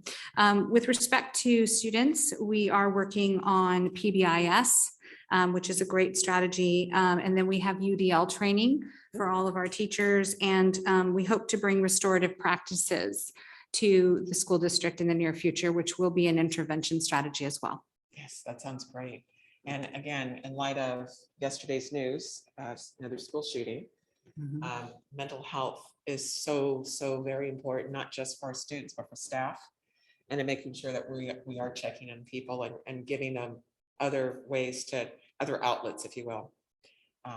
Because clearly that's continuing to be a big issue, and a lot of mental health, we've seen more mental health issues arise as a result of being kind of shut down and shut in for so long. And so many people didn't know how to direct those energies, and now we're seeing it come out, it's manifesting. So, and I was remiss in saying that the high school has worked really hard on providing mental health services to their students. We have a wellness center at San Marino High School. We also have a wellness center at Huntington Middle School. That has been a big focus of the Board of Education and our school site administration. And we have had threat assessment training Uh-huh. with Dr. Belize. And so we are really focusing on those efforts as well. That's excellent. And again, you continue to do it. Doing it one time isn't enough. You did the implicit bias training. That's great. You're doing this. You did something in the past. And again, you're continuing to add to your toolkit by having different trainings and sessions and work groups and having these programs and opportunities. So that's great. Any comments or questions before we go on? So if you need to stretch, we're not taking a formal break, but if you need to stretch, then it's a good time to stand up and stretch. Otherwise, we're going to go right into talking about inclusion. An organization can't be diverse just for the sake of it and say, well, look who we have here. We're a diverse group of people. We've got all genders covered. We've got different cultures and ethnic groups. So we're good. It's also recognizing as positions unfold, sometimes we have to hire for diversity. When I say hire for diversity, oftentimes people misinterpret that to say, well, like, for example, this group is saying, do we need to have a different staff that is more representative of the community? So it doesn't mean that whoever applies that's of that culture, that's you hire them just because. No, you go out and you will look for someone in those communities, but you're always going to hire whoever's the best for the job, whoever they may be and whatever they may look like. But you may put more effort in the recruitment process of finding people to fill and to meet your diversity goals when it comes to staffing. When we fail to do that, though, we can have problems. And if we are just talking and then no one's seen any action behind it, that's where things sort of fall apart because people don't understand you're talking it, but you're not doing anything. It's nice to hear that you're able to demonstrate that you all are actually doing something. The board is taking action. You're doing things for the schools. You're listening to your community. And you're recognizing that this is a topic that, as awkward as it may be, and who would have thought we'd be talking about this in a school district, right? I mean, you have other things to be doing, educating students. But it does belong here because you've got people. And it's the people that have their own beliefs that bring them to school. And so it's making sure that everyone understands what their role is and their opinions. Because you can still have different opinions but work together. But it's not appropriate to force your opinion or pull your opinion out on someone else. So that is going to now lead us into our next topic, which is about biases. So in this particular one, and you'll see these extra question marks because of when you change computers, the format sometimes throws it off. So don't mind the extra question marks. We're all biased, right? In many different ways, politically, religiously, ideology, the way our family raised us. And that's fine. Nobody wants to live in a world where everybody thinks exactly the same. The key, though, is to try to figure out where your biases are holding you back from solving problems. This is an author and journalist who coined that quote. I like it because so oftentimes we think, I have an opinion, but I'm not really biased. And the reality is we all have biases in here. And it's because of our upbringing. It's because of what we've experienced, what we've been exposed to. There are some people who, if you are Asian and you go somewhere, they've never seen an Asian person. There's people who still, I remember being in Scotland and a little boy was staring at me because he had never seen a Black person live. He'd only seen them on TV. And that was kind of funny. But people have their own. And so up until then, maybe he had an opinion that maybe he may have had fear. And so again, it gave me an opportunity to smile and say hello to him and let him know that, we're normal, it's okay. It gives everyone an opportunity to do that. So again, it's thinking from a different lens and a different perspective and not just thinking that your way is the only way. Understanding that we will be different and we think different. And from that, good things can happen. So today is what I'm hoping, kind of, again, building on what you've already done, that it continues to take you down that path. We've had the implicit bias training. We're not going to spend a lot of time, but the reality is biases are a big part of our issues today in society. We have our own idea of what someone is or what they look like. Again, our news media is full of things. Just, was it last night or today? We had someone who's making accusations about one of their fellow, I think it was a congresswoman. perception, because of the way someone looks, or a culture, their heritage, or their cultural attire, that it must mean something. They must be a terrorist because of the way they dress, or they're not very smart because of the way they speak. We come up with these biases that we form based on where we've been to and what we've been exposed to. People aren't aware of their biases because it just happens, and it happens very naturally.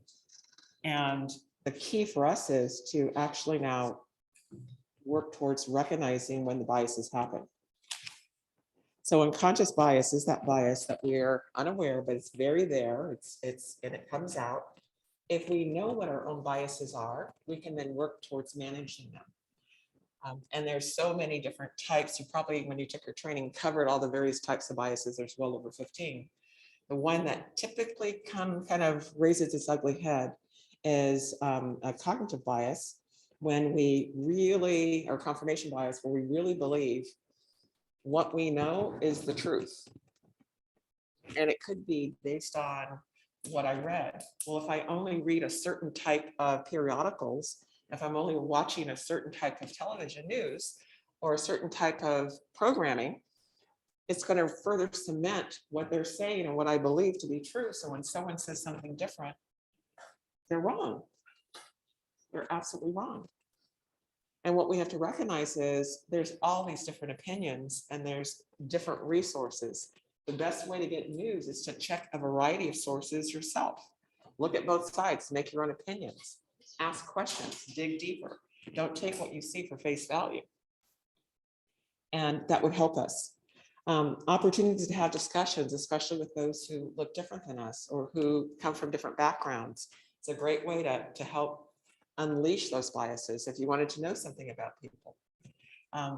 Oftentimes there's a bias towards hair or lack of, but typically it's hair, where people want to touch someone's hair.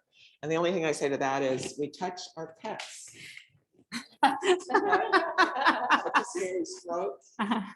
And that's cool, but don't go around touching people's hair. Right? Ask if you're curious, like, oh, I love those waves. Can I touch your hair and see what it feels like? That's just kind of creepy and weird. But for some ethnic groups, they get that a lot. People want to touch their hair, or maybe it's a certain hairstyle. And so again, it's kind of like stepping back and recognizing, is this going to be strange if someone were to do it with me? The reason we have these biases is because it's just the way our brain functions. But it doesn't mean that you can't stop them, but you can manage them. And the way to manage them is to recognize what your own are. I'm not going to have you to do that in a group or anything, but that's something that I would challenge you to really dig down, or even, in your families, to kind of talk about what are we biased over, or listen when you hear a family member or someone say something that you kind of think, okay, that sort of isn't true. Like, why would you say that? There's biases and misconceptions about the way people drive. Sometimes you'll hear Asians they're bad drivers. It's not true. That's a perception someone had, and maybe it's because they were in an accident with someone and that was the reason they coined for it. The reality in today's environment, most accidents are occurring because we're distracted drivers. We're doing things that we shouldn't be doing aside from having our eyes on the wheel. So know what your bias is, know what your trigger point is, and that's how you're going to manage it so that it doesn't become problematic. If we don't manage our biases, they lead us to attitudes, stereotypes, and perceptions. And these attitudes, stereotypes, and perceptions can be very damaging. With over 15 different biases, it often affects the discussions that we have. And again, I mentioned confirmation bias is probably the big one, which we just take what we know to be true as true. So if anyone challenges us, we stand ground on this is the truth. I'm telling the truth. And when you look at where our society is, we're pretty much a divided country. We have people who believe this is the way it is and they're wrong. And then we have people over here saying, no, this is the way it is. Those folks are wrong. We've got to find that way. Again, going back to finding those commonalities, finding the shared values, because the reality is there's shared values on both sides. We have a lot more in common than we have against each other. And it's figuring out how we can open up the dialogue to build upon what's in common and work on those things that we have our differences on. That's going to help us get through this. When you, and again, this could be something that an experience or something you've seen, and it could be something from the news or social media.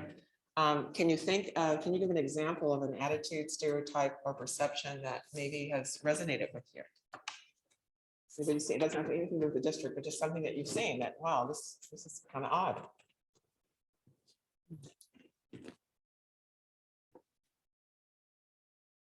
Can you repeat the question again exactly? Oh, if you can think of something, an attitude, a stereotype, or perception that you may be aware of that struck you.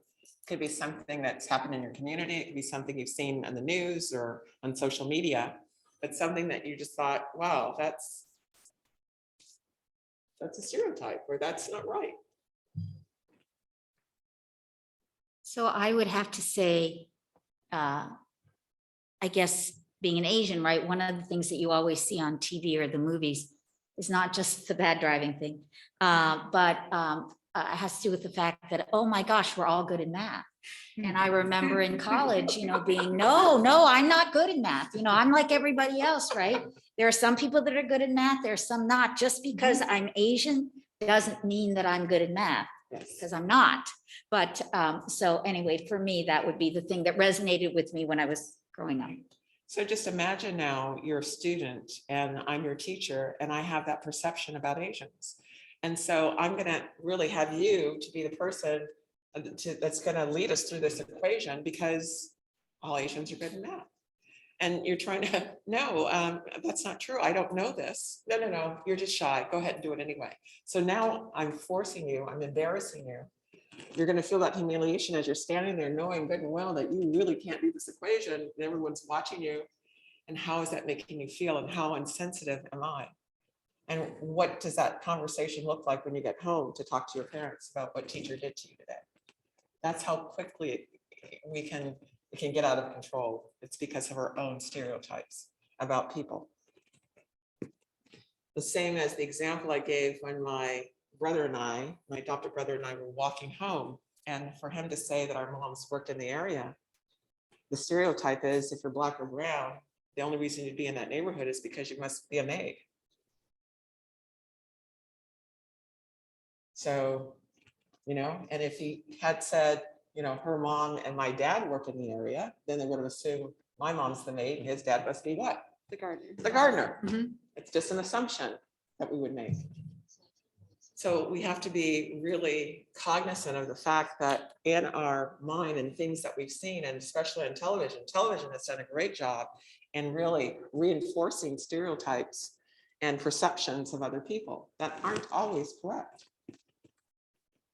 Does anybody remember the TV show or the sitcom called Sanford and Sons? Mhm. Well, imagine then having a young white child come to your house and then saying out loud, because children are very honest, Mommy, their house doesn't look like Sanford and Son at all. It's the perceptions, it's the things that we talk about in our families, and we all do it. And so we're all guilty. But what the challenge is to stop yourself when you're about to say something and say, you know what, let me go back. It's not always true. And we have to break these stereotypes, we have to break these perceptions. And certainly television is an entertainment tool, and we need to understand that it's simply entertainment and it's not necessarily the truth. Now, many shows are beginning to try to portray that real, the real authentic what's happening. And I'm seeing more and more of the sitcoms beginning to do real life scenarios where they're trying to do some education at the same time. So they may do it, and then they're also correcting themselves in it. There might be a parent that's trying to now teach their child. So we're seeing more and more of that. And I bet that will continue to happen. But we all have that same responsibility. Stop yourself from thinking something just because of the way someone looks, or the way they appear to act or speak, or how they're dressed doesn't really mean anything. If there's someone that you're concerned over, then you're still going to have that concern, but you don't need to demonstrate And if you're that concerned, then maybe you don't go in there. You wait until that person leaves. But to use that as the reason, and then you're explaining, and so easily that happens in schools, and not this district per se, but in schools in general. I've represented a lot of public schools statewide, and I see the problems that come in.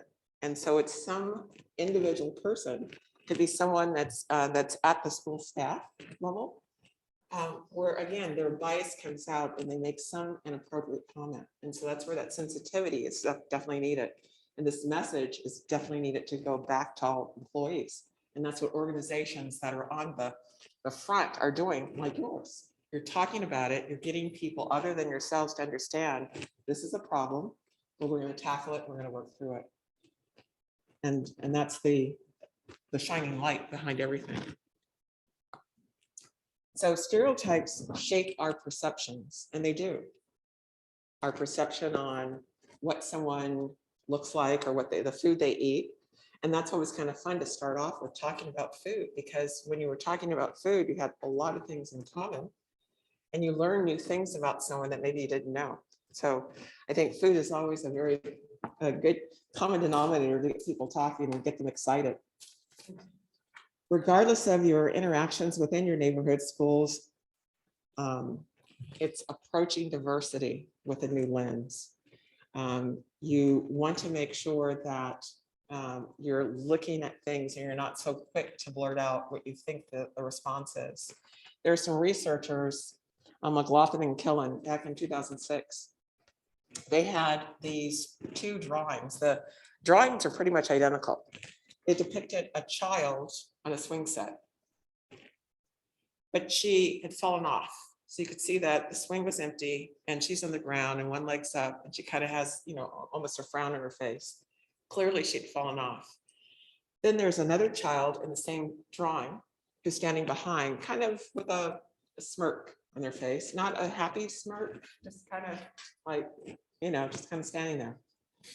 And asked a group of people what happened in this scenario. Now there were two pictures, the pictures were identical. The only thing that changed in each of the two pictures is the color of the girls, their skin colors were different. So in one drawing, one had the light skin, the one had fallen, and one had very dark skin, the one standing behind. And the other one was flipped. The one on the ground had dark skin, and the one standing behind had light skin. And they asked them, tell us what happened in each of these scenarios. Based on perceptions of people, how do you think they responded? What might have happened? One girl fell, the other one got pushed. Bless you. One fell and the other one got pushed. Exactly. And that is something that we see happening because of perception. So just imagine if that is the school grounds and there wasn't an adult who was actually standing there to see it, but an adult comes out and you see one child on the ground and one child standing behind. We don't want our bias to perceive what we think happened when that may not have happened. Didn't matter which child, which color they were, maybe they both fell. It could have been she was pushing, but not pushed, and she just slid out. I think some of us can recount those days where we might have slid out of a sling of a swing or two. But we want to make sure that we're not so quick to bring our own biases into the picture. As adults, we're constantly using this perception. It's fast paced, it's happening quicker and quicker each time. And so we really want to, again, it's stopping, ask the questions, be cognizant of what it is that we're doing. While we know that stereotypes shape our perceptions then affect our attitudes. And that's why we have the attitudes that we have. So it's based on what we've already experienced. Preconceived views about others enable us to make quicker decisions in our actions. They can also end up to judgment. And judgment isn't good when we're judging people. One of the things that we want to work towards is to make sure that we're being non-judgmental when we're making decisions, that we're not basing it on any past biases, but it goes back to if you don't have a diverse group of people and you're all thinking alike, then when one person says something, then everyone's going to just kind of agree, yeah, it must be the way it is. So again, going back to why you want a diverse group, you want people with different perspectives, different viewpoints, so that this doesn't happen. Do quicker decision-making. So when you're quick, does that lead to better outcomes or better decisions? So just quick thinkers lead to better outcomes. Haste makes waste. Agreed. Okay, haste makes waste, yeah. Well, our brain actually has two sides. We have a left side and a right side, and sometimes one side is the one that's responsible for all those quick decisions, because we think that if we respond to something quickly, and this is something we learn in school, you're the first one to raise your hand, so act quick. If you're on a game show, act quick. If you watch Jeopardy, right, you got to hit that buzzer fast. You got to think quick. So we think thinking quick is really the way to go. When the reality, when it comes to decision making, we really want to stop ourselves, reflect back, think about what it is that we're doing. We're not on a game show, so we're not going to win that $10,000 prize or $100,000 prize, but think through our actions or inactions and come up with a better outcome by discussing it with other folks. There's a little activity that I'll have you to do now as we talk about perceptions and about our multicultural self, because as we learn from the food, we all come from different places and have had different experiences. So I'm going to pass this out. That one, just split it in half. Half room. This. And we're not trying to evenly, but I'll let this go this way. And I think I have enough for everybody. And what I'd like for you to do with this is to kind of, no one's going to see this. This is just you. I might ask you to share out. If we don't have enough copies, it's really just drawing some circles. Do you have any extras over there? Oh, here's something.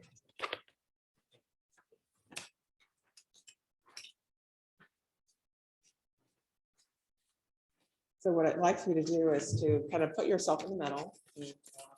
Draw your face, you can just write your name. And then in each one of those blocks, and there's some instructions there for you, but I'll go ahead and share with you. I want you to think about a time when you were really about yourself with the descriptions that you use. You're really putting descriptors about you. And then in each one of these, and it could be something that you enjoyed recently or someplace that you spent, but think about a story. You're not going to share it, but think about a story about a time when you're especially proud to identify yourself with one of the descriptors that you use. So in each of these boxes, I want you to put a descriptor, but you're in the middle. And then we'll talk about that.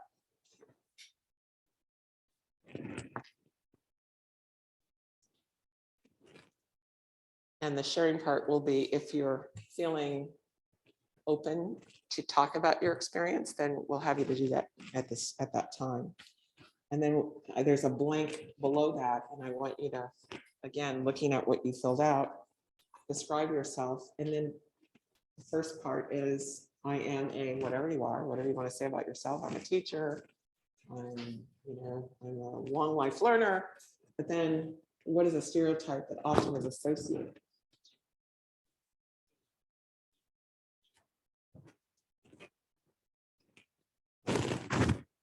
So what are you not?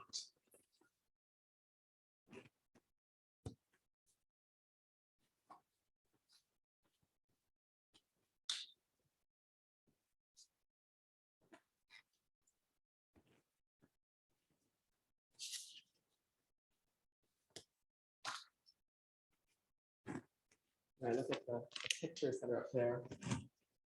And, I can think of a couple of things that they may say, like the lady that's holding the sign Muslim, but I'm not a terrorist. So that's what you do in the blank line.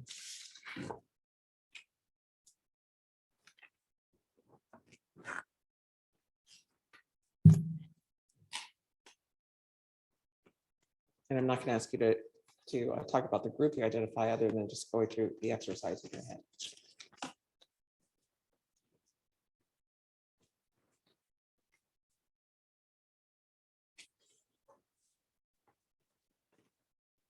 Got the circles done?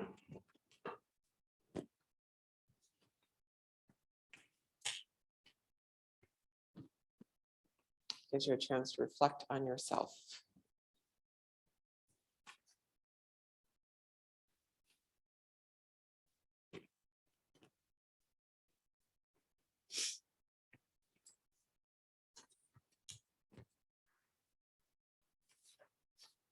And the reason I share my stories is because so oftentimes people perceive that I've never gone through anything. And it's important to know that's part of my identity. And that's the reason I am the way I am, because I have gone through so many things. Being female is a big part of it, but also because of the color of my skin.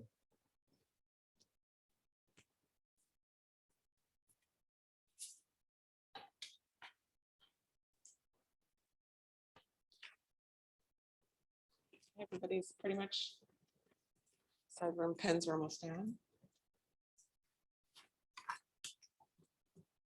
Okay. All right. Does anyone want to kind of share what they came up with? Again, we're not working in groups, but just if you feel like you want to share.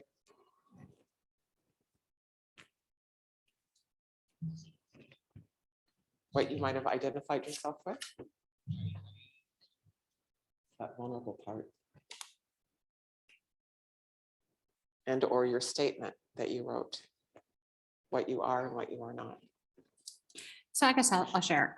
I have been especially proud to be identified as a grandmother, which was surprising to me, very surprising to me, because I always thought, oh gosh, there's some kind of association with, you know, being old or older if you're a grandmother, right? And so, you know, when we're young, we want to be older, but we reach a certain age and then that's where it stops, right? You don't want to get any older than that. But I absolutely have loved every second of being a grandmother to my grandson. And, you know, I'm very proud to say that I'm a grandma. And so I found that to be surprising. And that's my personal descriptor. I have a professional and then a personal, but that's my personal, which I found very enlightening. Yes, that is. And I bet for some people who may not know the personal side of Dr. Delatorre, you might look and come up with, well, that's the last thing I can see her with, you know, some little kid and grandkid trailing behind with little sticky fingers, pulling on her jacket or climbing in her lap and messing up her hair. Yeah. But see, that's just show we have different sides. And so that's, thank you for sharing that. It's wonderful to hear. Anyone else want to share their descriptors and or their statement?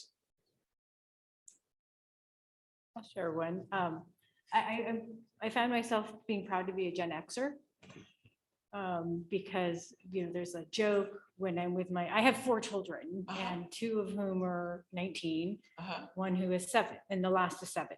Okay. And I find that when I'm with parents of my different cohort groups, when I'm with my 19-year-old twin parents group, I'm like the young one and they tease me and they call me a millennial. They're like, oh, you're such a millennial. I'm like, just because I know how to use Twitter. Kind of a joke among my older parent friends. And then when I'm with my youngest child, I'm kind of old fashioned and I'm like, well, but I remember a time in Carver when, and it becomes kind of this joke where I've been around a long time. And, but I find that I like to be firmly planted with my middle cohort group because I like to float between the different perspectives across the generations. And I feel that Gen Xers kind of are forced to consider our parents all the time. Right. We're sandwiched between our parents and our children. So we're constantly having to think, like during COVID, how is this going to affect my parents' health? Because I have to worry about them. And then we're thinking about our children and how do we have to think about our children's health? And I think as a Gen Xer, just time-wise, that's kind of where we find ourselves landing. But I like being able to think with those multiple perspectives that I There are think different perspectives. being a Gen Xer allows me to have. And you're right, there are lots of workplace jokes about Gen Xers, especially not as much now. But once upon a time when the baby boomers were the majority in the workforce, you kind of made jokes about, the groups that came behind. And then, of course, the last group to have the jokes were the millennials. And while it may have sounded funny, fast forward, you don't know how it affects someone or how many times they've heard that joke where your joke now is the last time they're going to take it. And then something snaps. And so it's even something as simple as those little jokes.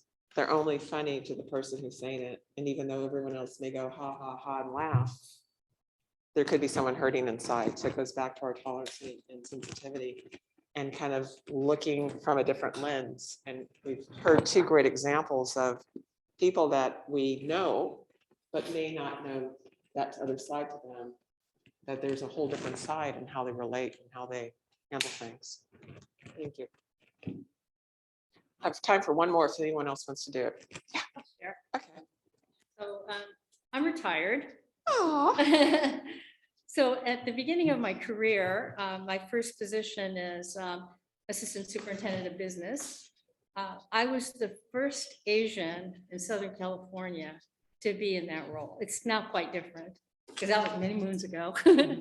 But so I was very proud of that. I represented a large group of people, obviously, all in Southern California. Not only females, but Asian Right. for the entire Southern California. Wow. That's pretty amazing. And I think what even makes, when I hear things like that, or you hear that someone's the first female or the first of their ethnicity or gender, that we have to say they're the first.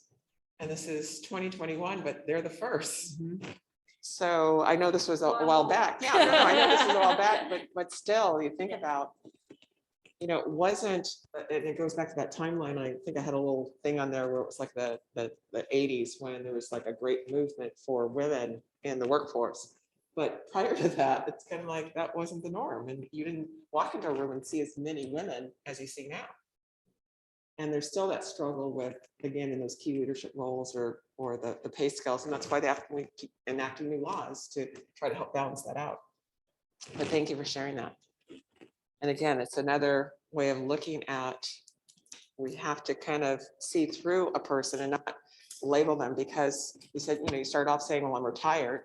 So we could just stop there and have slap a big retired label. You have no more value. You're retired, you're done. But the reality is, wow, look what you paved for all the other people, not only females, but other Asian females that are coming behind you. I mean, you were that trailblazer. So thank you for sharing that. All right.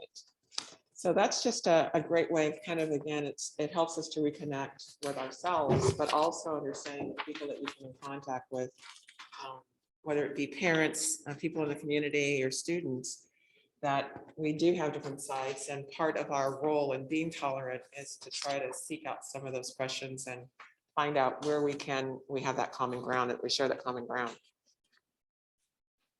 That leads us into, and actually yours is a great one to end on, because that leads us to fostering gender inclusion. And so whenever we think about gender inclusion, and again, I'm speaking of not just those that identify with male, female, but those that are gender neutral or have other identities that they identify with. And again, it's that tolerance and sensitivity, and understanding that our workforce is changing. You may have more people who are not identifying as male or female, but may not feel comfortable to share that. Now think about that. If they're not comfortable in sharing that, there's a reason. They don't feel included. They feel that there may be some repercussions if they were to share what their true identity is or what they identify as. But it's also part of saying, if we're going to be an inclusive environment, we have to be sensitive to that. How can we make someone who doesn't identify feel more comfortable about who they are? And so you see a lot of pronouns now being used on email blocks or business cards or just in name tags in general. And that's just a safe way of letting someone know, Some people are very offended by it. I have to be honest. I've heard people get very angry. Why do you have to put that? I know you're a she. What do you, that's so stupid. Why do I have to do that? It's not really meant for you. It's meant for someone who may not be comfortable in sharing the identity to know that you're someone that I can, if I had a problem, I know I can come to you. I know you would understand me. It's just a very simple, just a little kind of nonverbal to let someone know that you're safe. You're not going to make fun of me. If I have a problem, I need to come to you.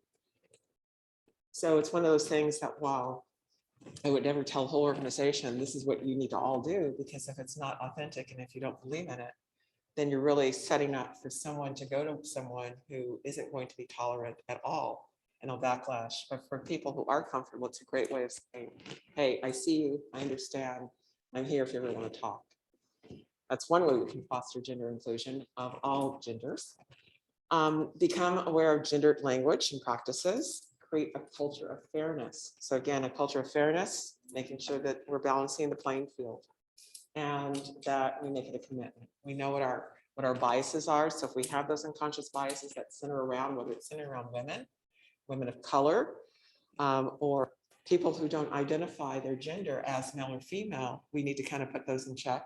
Again, going back to defining your reality and understand if that's your bias and that's something that you need to work on, especially if you're in a role that's representing an organization or a school district like this. You want to make sure that you keep your personal beliefs separate. I also say you challenge your beliefs. There's a reason that you have some concerns. So that's where you need to kind of dig in deeper to yourself and say, why do I feel this way? What is it about this person that, why do I have this belief about this group of people or this culture or this ethnic group or these types of students? These students are so loud, or these students, they're just so unruly. Maybe get to know a little bit more about them and you may find where that comes from. Now, this I mentioned earlier that the term microaggression was coined back I believe this was in the 80s. And it was Dr. Chester Pierce. And Dr. Chester Pierce is a psychologist, actually it was the 70s, from Harvard. And he was seeing these comments being made to people of color, to African Americans, and just started studying how often they came and just the fact of how subtle they were. Now, in today's environment, we use microaggressions toward other races or anyone that we feel uncomfortable with. And so we talked about one example of when we were talking about the math being, it's just an assumption, but the microaggression would be if I were working with you and we have a spreadsheet or financial and gosh, it needs somebody to finish it out. I'm going to say in front of everyone, well, I know, well, if nobody else can do it, we know who to give it to, and then I look over your way. So what am I implying? Nobody else? And so microaggressive terms are used widespread. And I told you I would share one that was used with me. So imagine a board meeting. I saw it very similar to this. And imagine I'm standing here presenting as I am to you right now. And we're talking about whatever the topic was at the time. And I'm getting nods, people are tracking with me, making eye contact. And at the end, the board president simply says, thank you very much. Dr. Ray, are there any questions? Now, what do you think somebody might say coming from the board?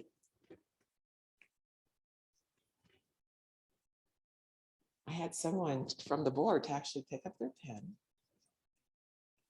and kind of toggle it back and forth, look me up and down, and then ask openly, how did you get to be so smart? Wow.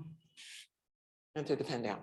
Now, I could have handled it a variety of ways, but you handle it because it's really about your professionalism. And I said, thank you very much. I will take that as a compliment. Are there any other questions?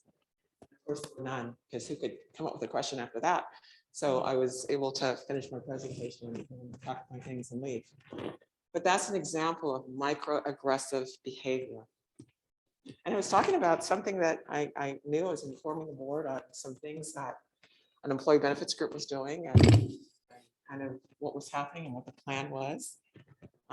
Forward-looking discussion. But that's how simple it can happen. And it happens right under people's noses and no one really picked up on it. Because had someone picked up on it, then something should have been said. But it wasn't my place to say it. Because the person who it's aimed at doesn't have the credibility at that point. It's the person who isn't, but someone should have put that person, the board president, for example, or someone else should have said something. And then there should have been some kind of follow-up. So microaggressions happen. Can anyone give me an example of a microaggression that you've seen or witnessed or heard? And maybe it's something that's on television. Again, the definition, it's against members of a marginalized group, such as a racial or ethnic group, so ethnic minority. And I indicated today, it's happening to pretty much every ethnic group can say that they've experienced a microaggression. How about getting ready for a office potluck? And how many people in here, when we're talking about food, said that they liked Mexican food? Yeah, there's a lot of people who like Mexican food. So a microaggression might be, you look in the room for the person who looks the most like they're the only ones that can make salsa. So you find that Latino, and you say, you know what? You make the salsa because I know you know how to make it good. And then you go on about your business. Who's just, maybe they don't even cook.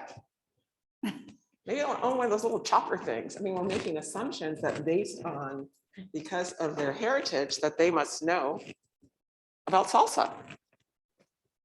Maybe the only kind of salsa they know is dancing. They don't know how to make salsa. But we make these little comments and they're very subtle. So it doesn't even sound like it was offensive. Everybody just sort of laughs. But that is another form of microaggression. So I think if you dig deep, you could probably think of some that, again, I'm hoping that you're reflecting, because if there's something that you may have said, that this is a chance for you to go, oh, you know what? I guess that wasn't so funny or didn't sound so good. One time I was on a tour, it was a out-of-country tour.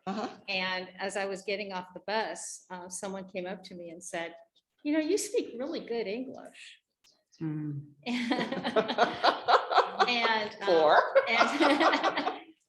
so I said, well, that's good because it's the only language I speak. But it was all based on the way I look. Yeah, it is.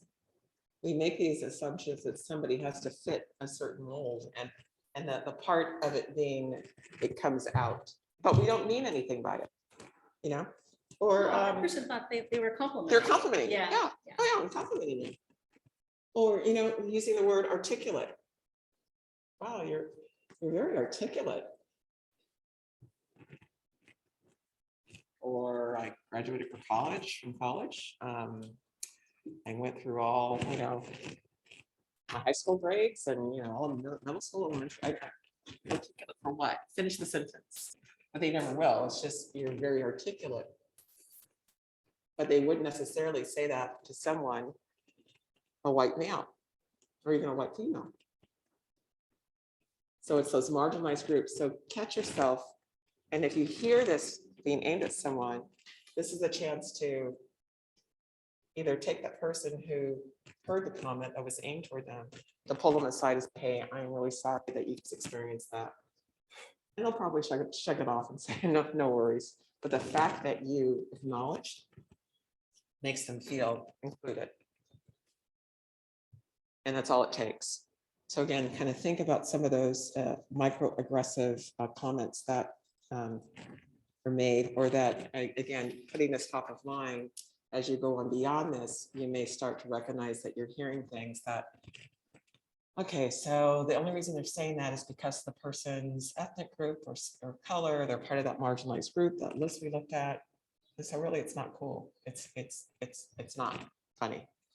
Or telling someone that, in fact, I think I have on the next drawing, on the next slide. You're the whitest Black person I know. So does that mean that white, and that's where that white supremacy comes from? Does that mean that if I were white, I'm supreme and I'm supposed to, that's supposed to be a compliment? It's not. So again, kind of think through, and whether it's students or community or parents, think about what someone is saying. And I've kind of given you a list of the groups that, or the areas: racial, sexual, disability, gender, environmental, religious. So those are all the places that there are types of microaggressions that are used to aim at someone. And then again, I've kind of given you a group of the marginalized groups that are today. Now understand that group probably will continue to grow and change, because years ago, the group didn't have all of these different identities listed. LGBTQ is new on this list, as well as persons with cognitive impairments. That's new on this list. But when someone is making those kind of, we're talking about the 4 eyes. Because you wear glasses, you got 4 eyes. Oh, 4 eyes can do it. give it to him or her. She'll be able to see. She's got an extra pair of eyes. And then we just kind of joke about it. And everybody kind of laughs, but it's not funny. And you have to think, how many times have they heard that same joke? It's not funny. So again, this is where we put our sensitivity hat on. Dr. Ray, can I ask a question? Uh-huh. So you've said a couple of times now that that when you observe a microaggression aimed against somebody, and that as a spectator of that and not the object of it, that we have a responsibility or may have a desire to act upon somehow ameliorating the situation post activity. So whether that be helping to soothe the other person and their feelings, but then I guess there's 2 parts to my question. I think you know where I'm going, right? Like, what do you do about the person who practiced the microaggression? How do you deal with that? And then on top of that, because we're a school environment, there are significant power structures in play. Mm-hmm. So when a student is an object of a microaggressive behavior from a teacher or from an elder student, those are not bullying in the classic terms, Right. but I mean, how do we, I don't know, there's so many different ways this can go, so I'm not even going to You're already answer. started, right? And it's through training, and it's that sensitivity of having people understand that it's not funny. Yeah, you see it on television. Yeah, we all go, ha ha. Oh, I didn't mean it. But that's where that sensitivity and that tolerance that we're all kind of working towards. So having that continual training and recognizing that you have turnover, you have people coming onto your teams. Every year there's somebody new. So you can't just do it one time and then wait 6 years and do it. It has to be continual.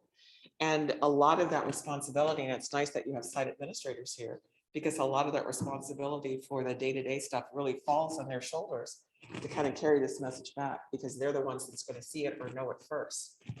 And they need to know that they can come to someone else at the district office. Ultimately, obviously, the board has full control, but they need to know that they can come to the district office and say, hey, I've got this problem I need some help with. I have this person on my team that's continuously doing this. I've tried to counsel, I've tried to talk to them, but you've got to bring it forward. And then that's where the good old folks in HR can kind of help out there. But it has to be dealt with, otherwise it continues, and it continues until it's either so harmful that it leads to other challenges that you may have, or you may have other students or parents now kind of jumping on board, or it leads to mental health issues occurring with that one person, because again, you don't know someone's story. I keep bringing it. You don't know someone's story if they haven't told you. And that story could be the last straw. So whether they commit harm to themselves or harm to someone else, it could lead to that. And so you do want to, once you become cognizant of it, you want to do something about it. You don't want to let it handle. Now, as far as, again, the example I gave you of myself, it wouldn't have been appropriate for someone to say something to that board member in that setting. That would have just made things even more awkward and uncomfortable. What should have happened then following, someone should have said, hey, during our open session, that was totally uncool. We're not going to tolerate that.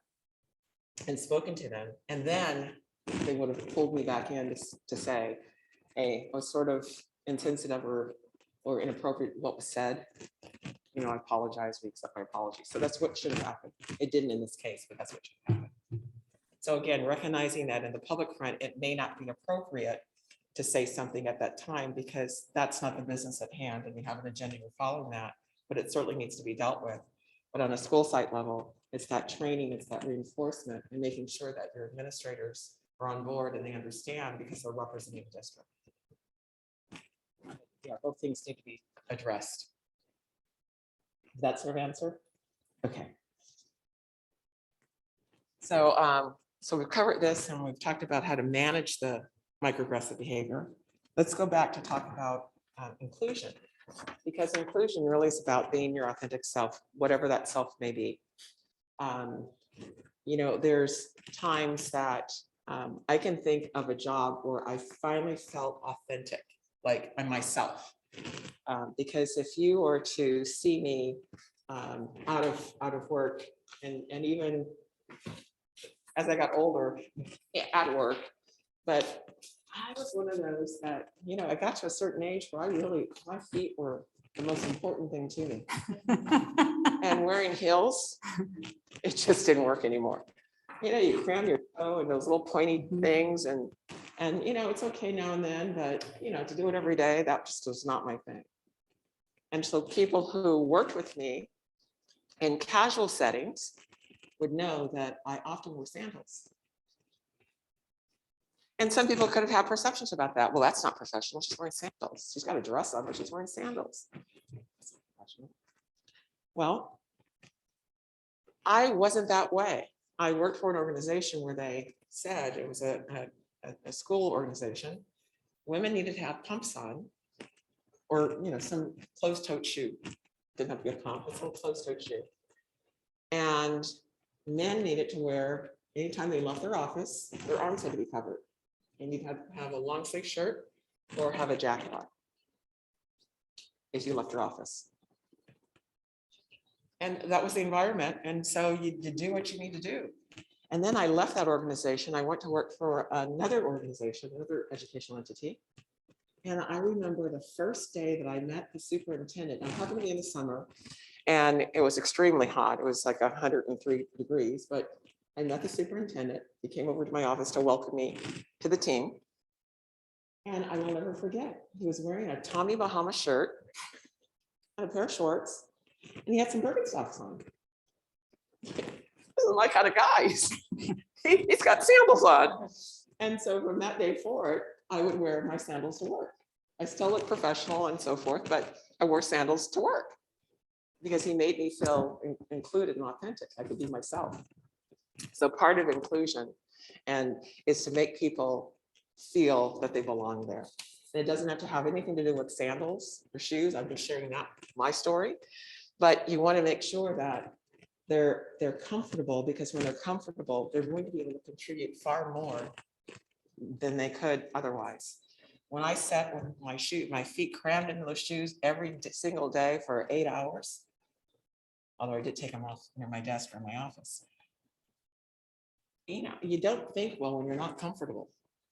But when I went to work for this other employer where they made me feel very comfortable, and we knew the rule, when you had a board meeting, when you had visitors in the district, we dressed a little differently, but we always knew when that was, or if you're going out in district business, how to dress. But when you're in the office, we didn't wear jeans, but we could be comfortable, and my feet were very comfortable. My brain was on overload. I was just constantly coming up with things because I didn't have anything restricting my abilities. So I'm using that to say, take advantage of what others have to offer, build that cohesiveness around your missions, but make sure that they're feeling that they belong there. And if you are treating someone differently, then they certainly won't feel like they belong. And that's what our goal is. So our last table discussion. And we've talked about, and again, that the why shifted because of the software. We have equality, equity, and reality. So let me kind of go through the diagrams. So equality is kind of what we're saying we have right now, which means it's really about equal access, right? If there's a job posting, any of these people can apply for it. If there was something going on, any of these people can go. Where equity comes involved is, and that's what we're striving towards. Just imagine these little boxes that they're standing on represents things that they may need to be more successful. Over here, we have equality.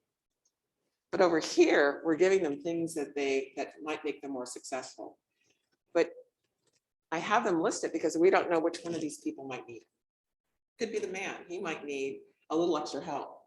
Maybe he has a reading impairment, and so he needs something to help him with his work. Or maybe it's a job that's flying, and she needs it. If she's filling out an application, she really can do it better if it's in her own language. You don't know what their needs are, but the boxes represent the needs.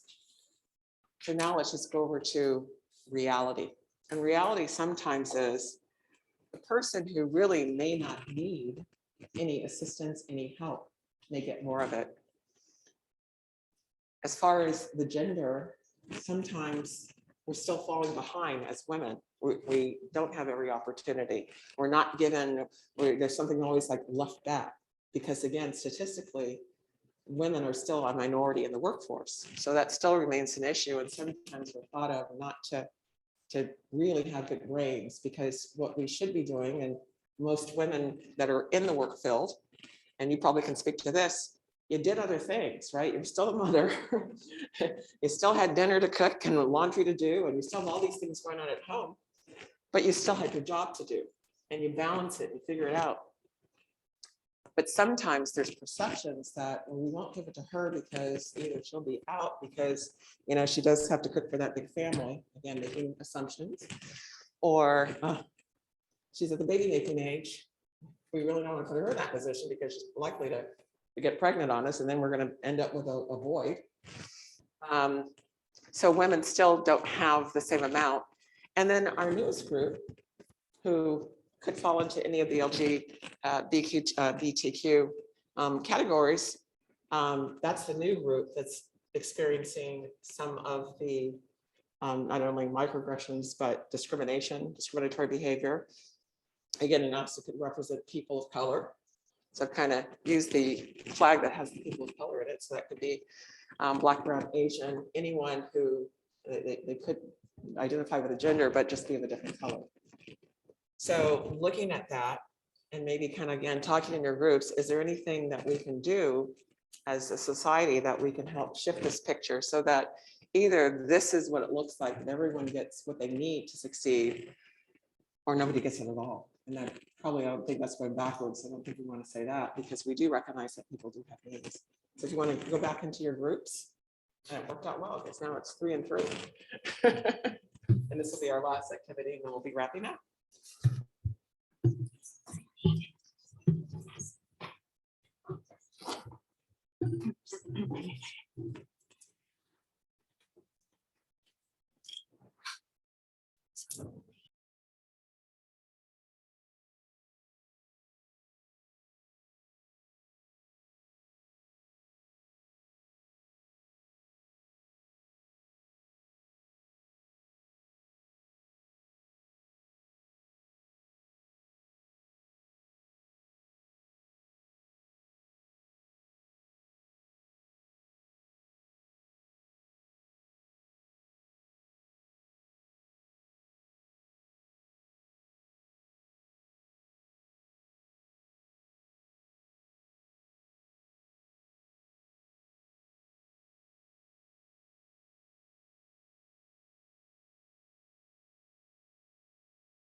I have two, I'm going to ask, two married.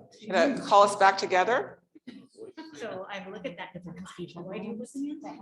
Why do you with the ones? Why do you with the multifaceted persons issues are? So I don't know what Okay. their persons are. I know dialogue is good, but I also know you probably all want to get out of here soon. So who can give me one thing that you talked about? How about this group? One thing.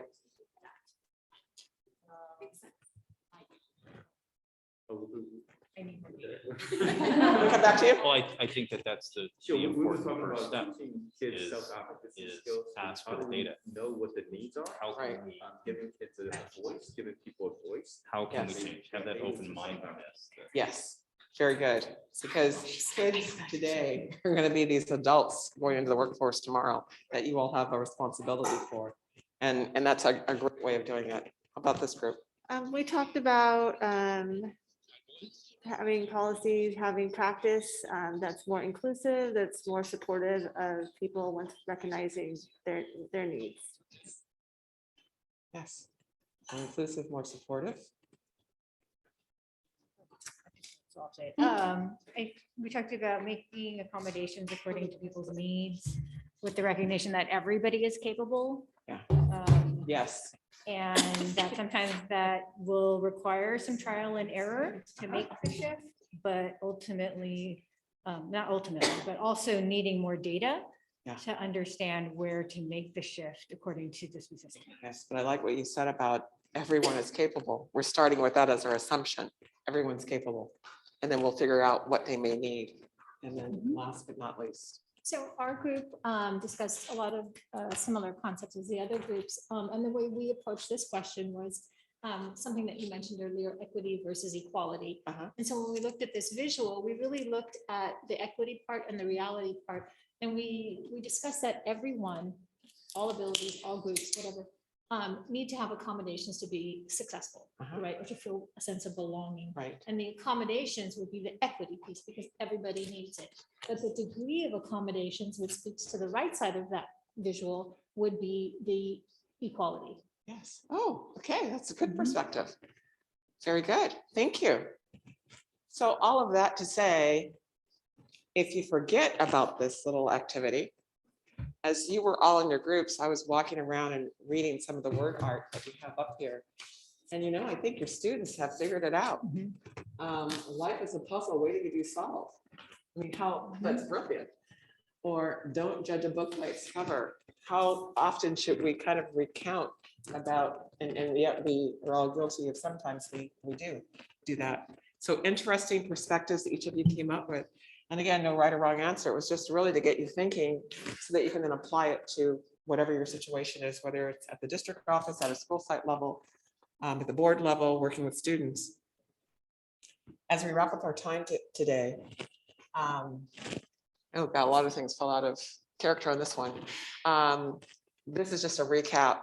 So oftentimes people think when they hear diversity, that it's really about race, and it's so much more than race. It's all of the different variety of groups that we talked about. It's not just race, ethnicity, or culture. It's all of the things about understanding who that person is. And again, making them feel welcomed, inclusion, accepting others, ensuring that everyone has the same chance. So these are things, just your takeaways. Managing our biases, recognizing what our own blind spots are. And that's something that individually you have to do. Because let's face it, nobody wants to go out and stand and say, well, my blind spot, this is what I really think. But you need to self-reflect and figure out what yours is and figure out how you can manage it so that it doesn't get in the way of decisions and things that you have to do for the community and for the students.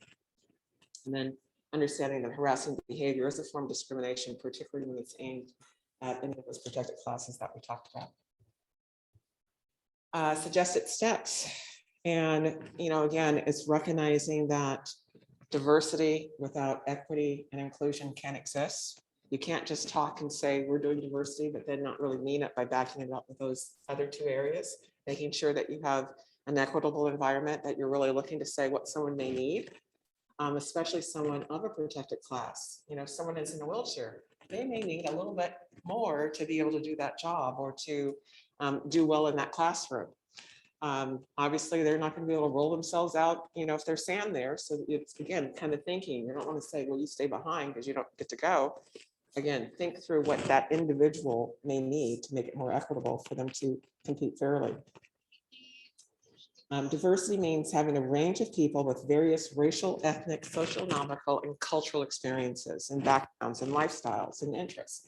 Because who wants everyone to be the same? In this room, I see a diverse group of people. And as I listen to you, I've heard some interesting backgrounds and some backstories that shows that you have all unique, you have different characteristics, and that's helped to shape you into who you are today and why you're talking about the decisions you're making, and especially talking about tough topics like this. Continue along that path, and I would hope that this is just part of the continuation as you further dig into what are your next steps and what are you going to do.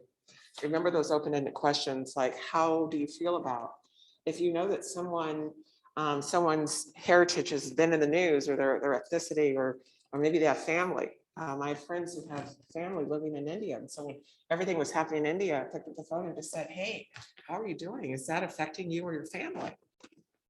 And the first thing it says, well, I really appreciate you reaching out. Just, thank you. And they shared things.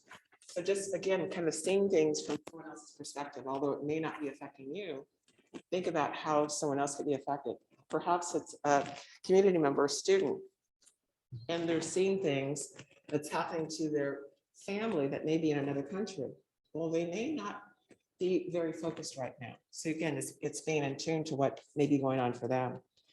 Always recognize your limitations. And again, going through any kind of a training like this, or the ones that you had in the past, the ones that you're going to have, by themselves doesn't make you now just so knowledgeable. It means that this is part of the journey. And as you continue along this path, more and more things you'll be able to add to your toolkit where it becomes natural, and you'll know certain things right off the bat because you'll have heard it. It's been reinforced time and time again.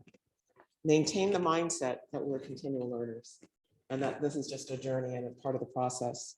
And I hope that in our time today that we have, given a chance to do some self-reflection, maybe a little bit of inspiration to kind of go out and do a little bit more, to think about things a little differently, to be more sensitive, to remember that tolerance is key, that we have to sometimes step back and become more tolerant of someone. Maybe they're slower at something and we're in a hurry. We need to be tolerant. It doesn't have to be here at the district office. You could be standing in line and getting a coffee, and then you're in a rush, and the person in front of you is trying to count out their money. And you're just like, please, can you go on? I've got places to go. Well, there may be a reason they're counting a little slow. Something may have happened in their life that their mind isn't just processing right now. It may have nothing to do with their ethnicity. It just may be, I'm having a bad day and I'm going through a lot of stuff right now, and I just can't figure this out. So be a little bit more tolerant, a little bit more sensitive. Remember that we want to try to be culturally competent, and to do that, we're going to have to talk to people. And we're to talk to people that normally maybe we would think we don't have anything in common. But as I listen to you, and the things that you've said, I could identify things that I have in common with each of you in this room. And I have to have a conversation with you. And if I can find that common ground, then I can talk to you about anything. Anything at all can get the conversation started. And that's what we have to do when we're meeting people for the first time.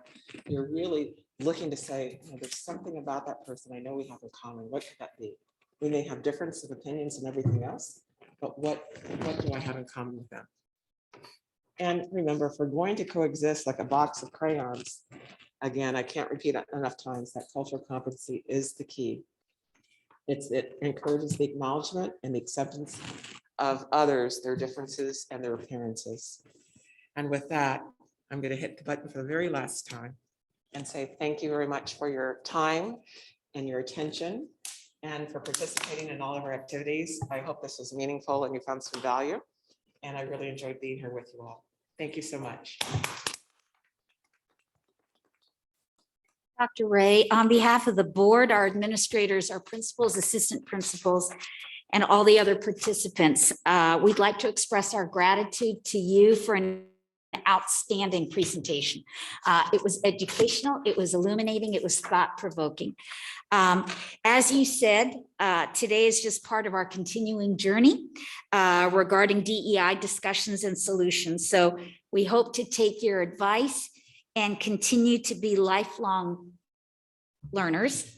Hopefully, we are on our way to becoming part of all of the crayons in the crayon box that you talked about. And we are mindful and very cognizant that it is our duty and responsibility to continue to promote tolerance and civility. So thank you so much for today. It's been an outstanding afternoon. Thank you very much. Can I ask one more question? Sure. That was question. You know, certainly we learned a lot on the DEI awareness on this subject. So I mean, in the United States, I think all the factors related to the DEI, like gender or the age, whatever. But lastly, you know, because of the COVID-19, one the factor we don't have the answer how we to follow. I think is the vaccine preference. So I don't know how to resolve for this issue. You know, to get a consensus. Yeah. Because this is the life issue, but some people maybe because of religion issue they say no, but some they have their own issue. So for the last, you know, the 11 months since the vaccine that come out in the market, I'm thinking about how to resolve this issue in the public health. You know, that is a challenge, and it's going to continue to be for schools and all boards. You're not the only one that's beginning to have those conversations. At some point, is it going to divide your school, or is it just a smaller group? And it's really about the opportunity for people to speak and feel heard, but then ultimately you've got a responsibility to the masses, and you follow the CDC guidelines. So I think as you follow policy, you follow the standards that are being set, and that's what you have to do. But to shun someone for not being heard and to hear their perspective and their understanding, for people that have religious reasons, there is a remedy for them and someplace for them to go to seek that. They need to do the research to figure that out. But there is something that they can do that then would at least give a school district a way to resolve that or to handle it.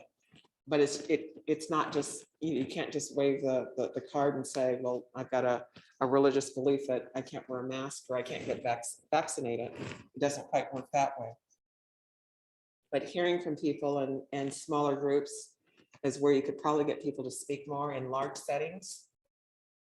Then you'll sometimes end up with groupthink, and you end up with the people just echoing, because no one, people remember the fear. There's fear of reprisal. There's fear that someone's gonna think differently of them or come back and get them later. So in large groups, people don't always want to speak up. Break up into smaller groups, or even what I call focus groups. And sometimes you'll get to the root problem, and it may not be as serious as you were led to believe. So focus groups are a very good tool. A lot of people have used those, where they can use smaller groups to kind of gain some insight and to problem solve together. It allows voices to be heard, but you also gain a better understanding of what the real issues are. And then you have something that you can talk about as to coming up with solutions. There's also a lot of, in today's market, because of what's happening, there are companies now that are coming up with forward-looking tools. Unfortunately, as I've talked to a few of them, it's like, okay, if you're going to be marketing these to schools, you need to sharpen your pencil a little bit more. But they're coming out, because of technology, they're coming out with ways that they can handle even the vaccine proofs and things of that nature. That's not, it doesn't get personal. Everything's done with software now. And so there's some tools out there that could also help. Okay. Thank you. Thank you so much, Dr. Ray. It is 4:06, meeting adjourned. Thank you.